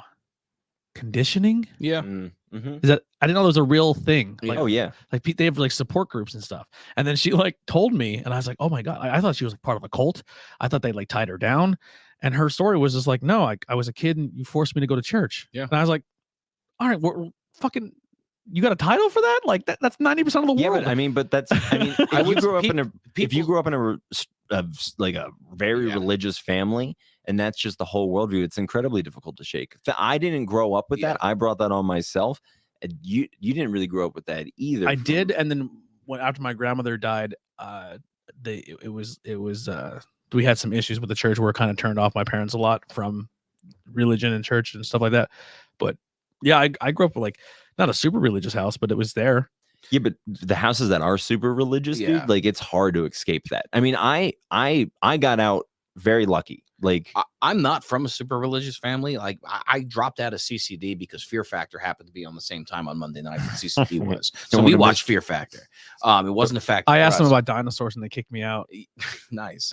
But like, no, but like looking from the outside in, I could totally see why. I mean, like anything, if you're told anything from the moment you're born till the moment you die and you're ostracized if you talk out about it, of course you're going to have a bad time coming out of it. Yeah. Well, I mean, that's everything. I mean, I walked away from my faith, like I had to turn my back on like a whole organization that, I mean, none of those people talk to me anymore, you know, like I mean, we got you on Pot and Four Locos and you were like questioning everything. Yeah. Universe, you know? Yeah. But I mean, I needed that though. Here's what I'll say though, is like, I'm not, I obviously I was taught the Bible. I know the Bible. I read the Bible, the whole nine. I can't tell you, I can quote everything about it. You know what I mean? But I'm aware. But I always subscribe to the idea is like, if you're going to take anything from it, is to be like Jesus, right? Like that's like, I think people look as if they're God and they're the ones who cast doubt. But if you actually pay attention to the book, you're supposed to be more Jesus-like, right? And I think people miss the boat on that. Yeah, that's definitely, well, there's this, I'll bore you with some semantics, but there's this man in the New Testament, his name's Paul, and he writes the majority of the New Testament, which is where like a lot of the, Jesus is solely found in the New Testament. So a lot of Christians, instead of trying to follow Jesus, they try to follow Paul. And Paul was very like theologically based and Acts and just like, this is what it means. Paul kind of explained how to be a Christian. So Jesus, like everything what Jesus did, and then Paul came along, it's like, this is what he tried to lay out. And too many Christians try to follow his letter and like being like, this is what he said, no sex, so I'm meaning no sex. It's like, well, maybe he just meant no sex for this church. You can't say because you weren't talking to Paul. And then Jesus is over here being like, I didn't say anything about this, you know, like, and I think you're absolutely right. Most Christians forget about Jesus. And I think that, I mean, they use him as their focal point, but they don't actually listen to his actual teachings. Where I think like when I meet someone like you or your mom or certain, like, I don't want to say good Christians, but ones I can actually relate and have a legit conversation with, they let their light shine without telling you what you need to believe in or forcing it upon you. Like, I think if you're more of someone who's like, this is my light, this is what makes me happy, this is what I believe in, and then people will go, well, how do I be more like him? And you're like, I just listen to the word of Jesus, and I don't, you know what I mean? Like, and I think that's a positive way of going about it, instead of someone being like, you're gonna fucking burn in hell, you son of a bitch. Listen to me, you know what I mean? Like, I mean, absolutely, because I mean but that's not the conversation that's ever had. Ever. If you have that self-awareness to, try to soften your blow, you're just not gonna blow at all. Yeah. You're just gonna let somebody be them. Yeah. Because that's not between you and them at the end of the day. What the reality of it ends up being, and I mean, this is all aspects of stuff, is that, the people who feel like they have a say in over anything anyone does, is they're going to talk about it, and the people who have reasonable opinions just aren't.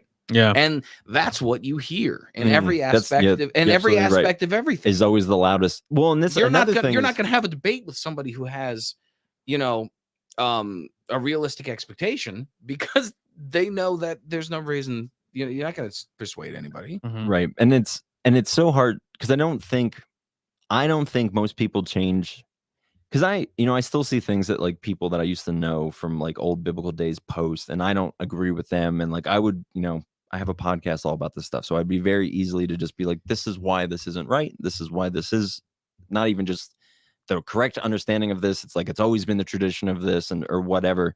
But I'm like, they haven't had the lived experience of going into the thing, questioning the thing, getting high and drunk off of Four Locos, and just being like, is this all life is about? And then just wrestling with that, you know? So I can't go in and be like, listen, whatever. No amount of anything I'm ever going to say is going to take somebody who is religious, or somebody who's a white supremacist, and change their life. And change years of conditioning. Yep. Like, I'm not going to, what am I going to do? I think, who the hell am I? Did my mom say something? She said she loved that, but I'm not exactly sure what she loved. So we'll just chalk it up as all of it. We would love that too, Mom. Yeah, we love you. We love you. That's what we do. That's what we love. Do you love my mom, Bob? Yeah, she's cool. She's cool. Yeah, she's lady. Cool. I love talking to her. I could talk to her for days. She could probably talk to you for days. Yeah. Yeah. What were we talking about before I said something about my mom? I can't remember. You guys talk now. I don't know. Oh, me doing Four Locos. God, you got me. So the most Four Locos I ever drank was 3. I got 3. I couldn't get the 4 Loco. How many? I got 3. Do you ever drink Four Locos? I've never had a Four Loco. Oh, really? Yeah. I'm in a there's not much of an age gap, but there's a little bit, I think. Yeah, a little bit. And I think I'm in that, like, where I thought Four Locos was silly when they came out. You should do a Four Loco edition of the podcast. Well, the Four Locos that you guys had, I want to do a Four Loco episode. I'll do that. I'll do that with you. But I think the Four Locos you drank and the Four Locos that are out now are completely different. No, I actually got to it after the fact. But, okay. That's not to say that the current ones aren't absolute poison. I have a friend who drank a bunch of Four Locos. I don't know exact number, but I think he beat the 3. Yeah. And it was his first week at college, and he went to college later, so he was actually legally allowed to drink while he was there, and got arrested.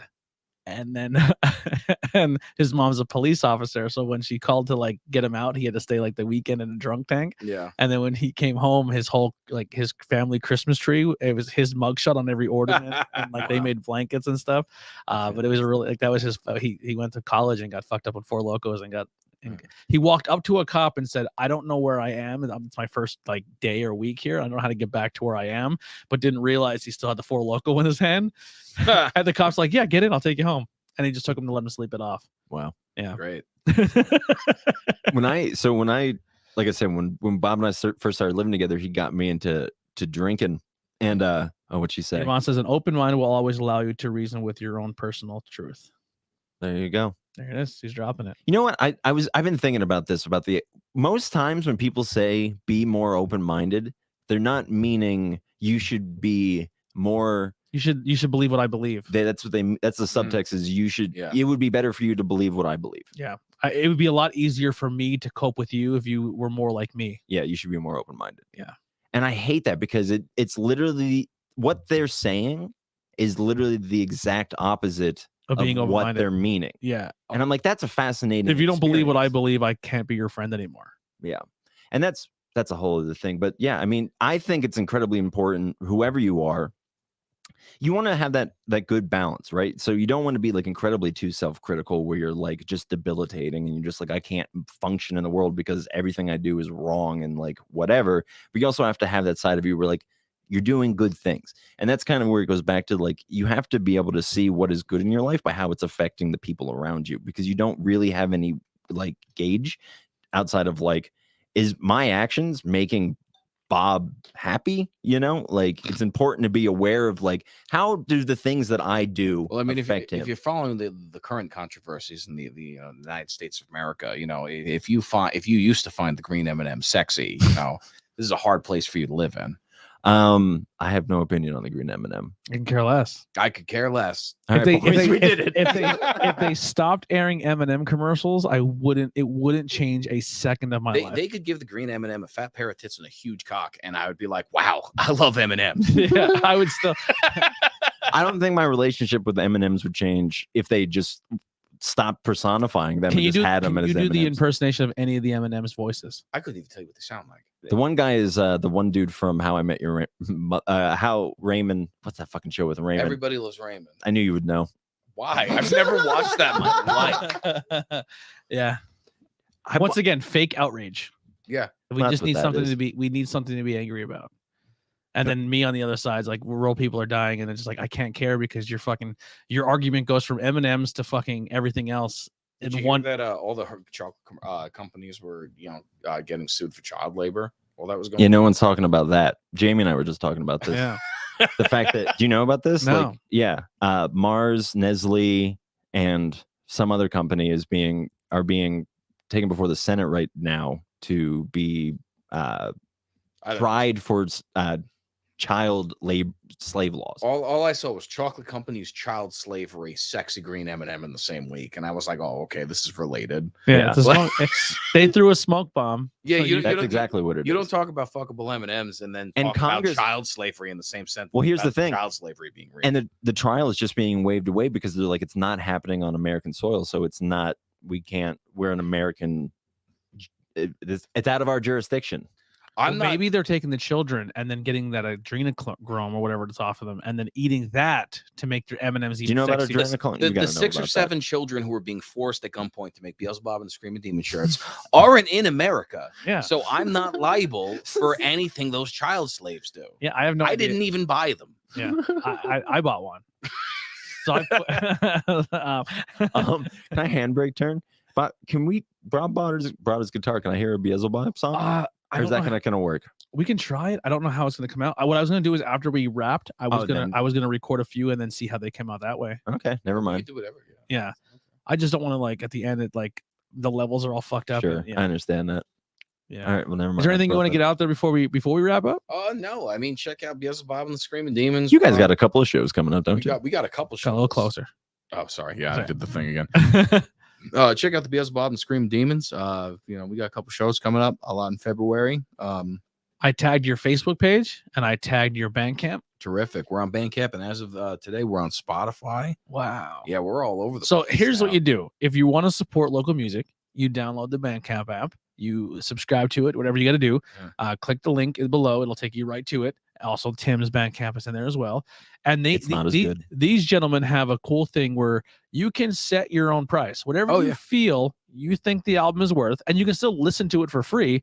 throw them a couple bucks, because even if you probably gave them $5 or $10, it's way more than Spotify's ever going to give them. Yep. So you can give me like 32 cents. I'll be like, wow, somebody listened to it. Yeah. So do that. So if you want to support these local artists, do it that way. Go to their Bandcamps, and it's a pay your own price. If you want 50 cents, you can get it out. You can still listen to it for free, the entire thing, or you can throw them a couple bucks. Give them a follow on Spotify. Give Churches of Trains a follow on Spotify. It just helps. You know? Yeah, it doesn't hurt to always give that share or love. Or Make a playlist, throw it in the corner, and then don't listen to it ever again. Skip it. Just throw us on a playlist. I have, all my playlists that my Churches and Trains is on are just playlists I've made. You could call it garbage local music and then put me and Timmy on a playlist, and that's fine. Spotify doesn't know the difference. I'm gonna make a playlist, and I'm gonna call it songs I like to throw up to. Yeah, and then we'll just put like all of my friends' music on there. There you go. Mine's just Friends. Friends. Yeah, I'm too. I like that. No. What is your favorite song on the album? Oh God. Man, I really like the way Deja came out and Conjuring of Viradio. Okay. I like how those came out. I own 4 albums on Bandcamp. There you go. Can you guess what they are? Probably Churches and Trains is which one? Which one? Yeah, I don't think it's the recent one. It's not. So then it would probably be Town Drugs. Nope. Oh, Pretty Little Flowers. Pretty Little Flowers. I own. That's got some bangers on it. Yeah.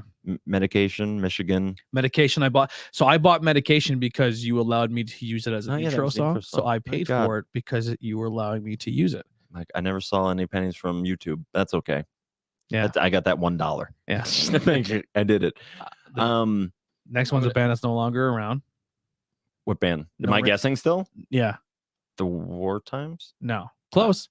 I don't know. No Rain Checks. No Rain Checks. Because they allowed me to use the theme song for Clash of Titans on Tornado Tag, so I bought their album. And then the other one's Mahantungo. Nice. Because they let me use Better Now for interviews with everyday people. Yeah.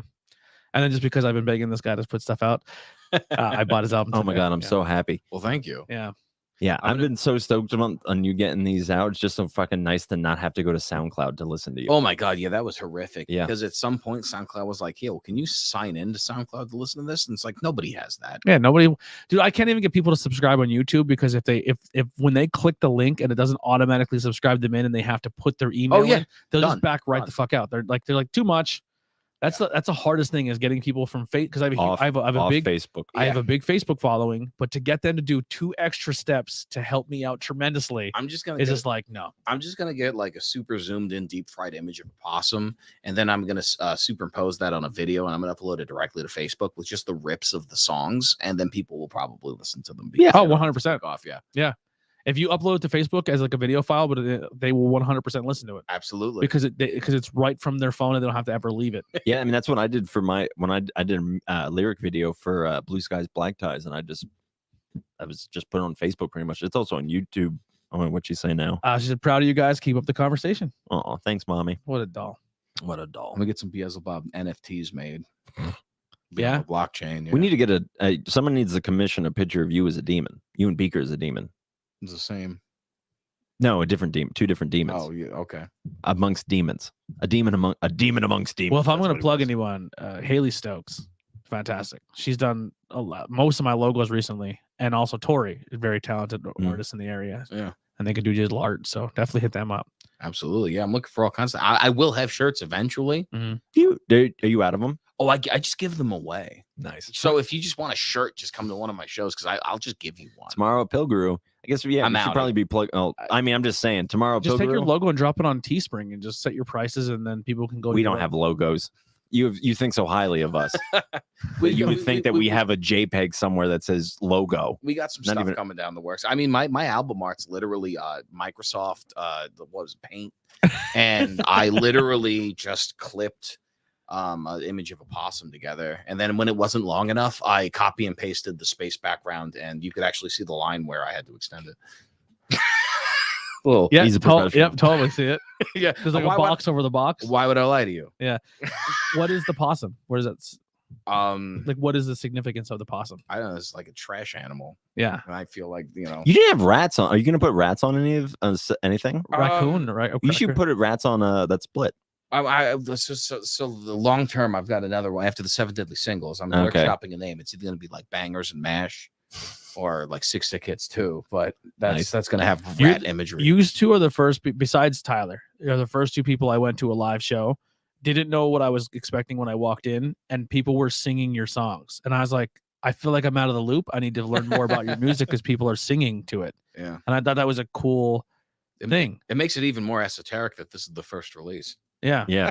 Fucking, well, this makes me really sad. Is people sing along to Bob's song when they fucking sing along to my songs, and I've got shit up on fucking Spotify for fucking since 2017. The first time I heard people at fucking Goodfellas, people were screaming your song. Well, that was one song. That's Michigan. Everyone loves Michigan. Yeah. But any of my other songs will be like, people screaming to me is the song about a Big Tan Island, man. That's not true. You can get me. You get me really rowdy. My favorite song on the album are the last two. It's Catch Me and Heaven, because I love religious undertones, and I know the house that you're speaking about, and I've been at the parties that you sing of and said songs. So I'm like, I'm it's just, I could have wrote that song because it's like it lives in me as well. Yeah. You know. Yeah, I'm very connected with Be Okay and Definitely Let Me Go. Like, I don't know, the lyrics are like, I can relate to them heavily. Yeah, I mean, and like I said, I got more stuff coming down the line, and this is just a little snippet of I love it. The stuff. If you want to come see us, you could try to hear me over the PA. I don't know how. I can't guarantee the sound of future shows, but make that a game. Try to figure out what I'm talking about. I was a fan of hearing you live both times, or a few times now. But I think it's even cooler that you've teamed up with Eddie Collins and got it recorded. Because if anyone's gonna make you sound good, it's definitely gonna be that guy. He did a great job. Yeah. To Eddie Collins. Thanks. I have your name tattooed on me. Yeah. Can we get like a whole leg sleeve, like of all your people? I decided I'm going to use that whole leg to just do silly stuff. My next one's going to be you remember those like cigarette machines from the, yeah, I want to get one of those. I guess like you pull this. Yeah. You pulled the tab. Yeah. I want to get one of those. I like it. Yeah. Good right here on my inner thigh. Yeah. I think that's going to be my right leg is all silly, goofy That's what stuff. I'm thinking too. And my left leg's going to be my Batman sleeve, even though there's a Batman on my right leg. No. Anything else you guys want? What do you want to plug before we get out of here? Tomorrow, the show. God, yeah, tomorrow, Pilgaroo. Come on out, rain or shine. Yeah, hang out. Pilgaroo killing it with the local music. I love it. Great, man. They're the only ones doing shows that of local original artists. I mean, you can play cover bands all over the place, but like the people that are actually like totally fine, like, yeah, view us as like actual musicians. Yeah, it's them. Like not just people that are like, can we play? And they're like, you can have our corner. Like it's like, and then people don't really listen to. It's nice that they're like, tonight is whatever, Mm-hmm. Yeah. Definitely. It's because it's something they've been doing for a long time. Yeah, and they know how important it is. It's supporting the local music. Yeah, I love them to death, and their beers are fantastic. You can only book the same band playing Mr. Brightside 5 times in a row, and then after the 5th Mr. Brightside, somebody's gonna be like, "Oh, geez, too much Mr. Brightside." Oh, don't they know another Killer song? What's the one about a Gotten Soul? I mean, there's other Killer songs that are good. I like, When You Were Young. I thought that's a good Killer song. Best. She doesn't. She doesn't look a thing like Jesus. I like Jenny. She doesn't look a thing like that's Jesus. I like Jenny Was a Friend of Mine. I think that's Jenny was a friend of mine. They were all the same song. Yeah, they were like a newer age version of AC/DC. If it ain't broke, don't fix it. My issue isn't the Killers. My issue is play another Killer song. Yeah, diversify. Like beat the Killers. Like fucking Yellow Card's a good band. They have more than just This is a place off Ocean Avenue. Over on Ocean Avenue. That was on, like I said, full circle. I mean, don't get me wrong. Banger song. I'll die on the hill that if you're gonna play any Dashboard conventional song, if you don't show up playing Vindicated, I'm gonna leave. Yeah, get the fuck out of there. Yeah, Spider-Man 2. Yeah. Sam Raimi. He knew. Throwback. What do you want to plug, Tim? I don't even know if I ever promoted my album, Something About a Ghost. That came out in November, so I did a full length, recorded all by myself, and then I played my first ever full band set with Steve Mazer that I mentioned earlier and Beaker. And we're playing a bunch. We're playing tomorrow, the 29th at Pilgaroo, and then again on Pilgaroo. We're gonna be there the February 20th with Proper Punctuation. They're a folk punk band from Philly. Mm-hmm. Good buddy of mine, Matt Charles, and I can't remember the full names, but it's Liz and Amanda are the other two girls in it. And yeah, they're just a really good folk punk act. They have an album out called Camp Chair Philosopher. Check that out. It's very good. And then we're going to be playing with Sumner Park at Pilgaroo sometime. You're playing with Robin's, God Goblin City Rat Boys. Yes. I'm doing Churches and Trains with Sumner Park. When that shirt drops, I'm all over it. The Rat Boys. Yeah, the Goblin City Rat Boys. We got some stuff for the Rat Boys coming, but getting the recordings is a process. But yeah, come see us. It's gonna be like a unicorn. Oh my god, dude. So we'll end with this. Or we don't have to end with this. We're gonna end with whatever. I want you to plug one more person. One more person? Yeah, one more Collins. Remember the Collins family? Eddie Collins? Nope, not Eddie. Chris Collins. There it is. So Chris Collins has a head shop on Center Street in Pottsville called Dark Side Emporium. And so I go there. I buy CBD flower from this. What is the difference? CBD is non-psychoactive. So it doesn't have. So it'd be like when I take my droppers, but it's more in a smoke form. Yeah. So do you just sit straight CBD droppers without like any THC in it? Yeah, I have. Yeah. So it would just be flower. And for me, honestly, like, so I get this, he sells these things there of, they're like 8s of flower from this place called Grateful Acres. That's in Schuylkill County somewhere. Oh, wow. Yeah. And I mix it in with my flower and I gave you a little gift that has that. And I love it. I don't think I will continue to smoke my marijuana like this as long as So I with my medical card, I do smoke, but if I get to the point where I'm like, ooh, maybe I'm a little too deep here, I will take my CBD to level myself back out. That's why I mix it together. I found I hate saying this because I'm not a person that's like weed's a cure all. I don't believe in that. I believe weed can help you. I also believe weed can hurt you. It's a thing. It comes down to how much you can, how you use it, and again, how you function when you use it, and all those things. But no, I started rolling just weed and CBD joints, and I love them. They're like, I feel great on the inside. Like I was having heart problems for a while, like, and I don't want to say that I'm not feeling it, but it's nice to be able to like smoke, and like CBD is really good for anti-inflammatory. And that's, dude, when I smoke, or when I would take my CBD or take my medication, and I would like, I tell people it's like when your arm falls asleep and you have that pins and needles feeling. I have that in reverse, where all of the pain I feel, like, 'cause I'm normally at like a 6 or a 7, sometimes an 8 normally every day, because of how bad my joints are because of my disorder. When I take my medication or I take my CBD or anything like that, I literally feel that in reverse, but it's the pain where it just like disappears, wherever it's my mind telling me it's no longer there, and then I'm moving. I'm like, this is where it's at. I can hula, nothing wrong with that. So go check him out, man. He's doing Chris Collins, all the Collins. Where exactly is it? So it's right across the street from Pilgrim. So if you stand in where front the tattoo shop is, and it's in with Skin Art. Okay, right next to the Salval. And they have glassware. They have a bunch of stuff. I just bought a bong there from a couple weeks ago for tobacco use only. I actually smoked tobacco out of it. Smoked tobacco. The CBD. I mean, CBD. That's not tobacco, but it's CBD. He also has CBD pre-rolls there, which are great, and you can just go in and buy those. So I'm trying to think. And the place, if you have a medical card, that just opened on the street, right? Well, I don't want to plug them. No, I've had bad experiences there. Oh, really? Yep. That's a shame. I haven't been there. It is a shame. Because as someone who works in the medical marijuana industry, it's not a perfect industry, but I will say that I would like it to be presented itself as professional as possible, and I don't believe that place has. I heard from someone else that went there that was really looking forward to it. He kept telling them of what he can't do certain things with his medical problems, and he kept telling them that, and they kept trying to push stuff onto him that wasn't what he was there for. And he was like educated on it. And he was like, I've been doing this forever. This is what I want. I don't want this. And then when they bagged it and he went home and he looked at it, it was exactly the opposite of what he asked for.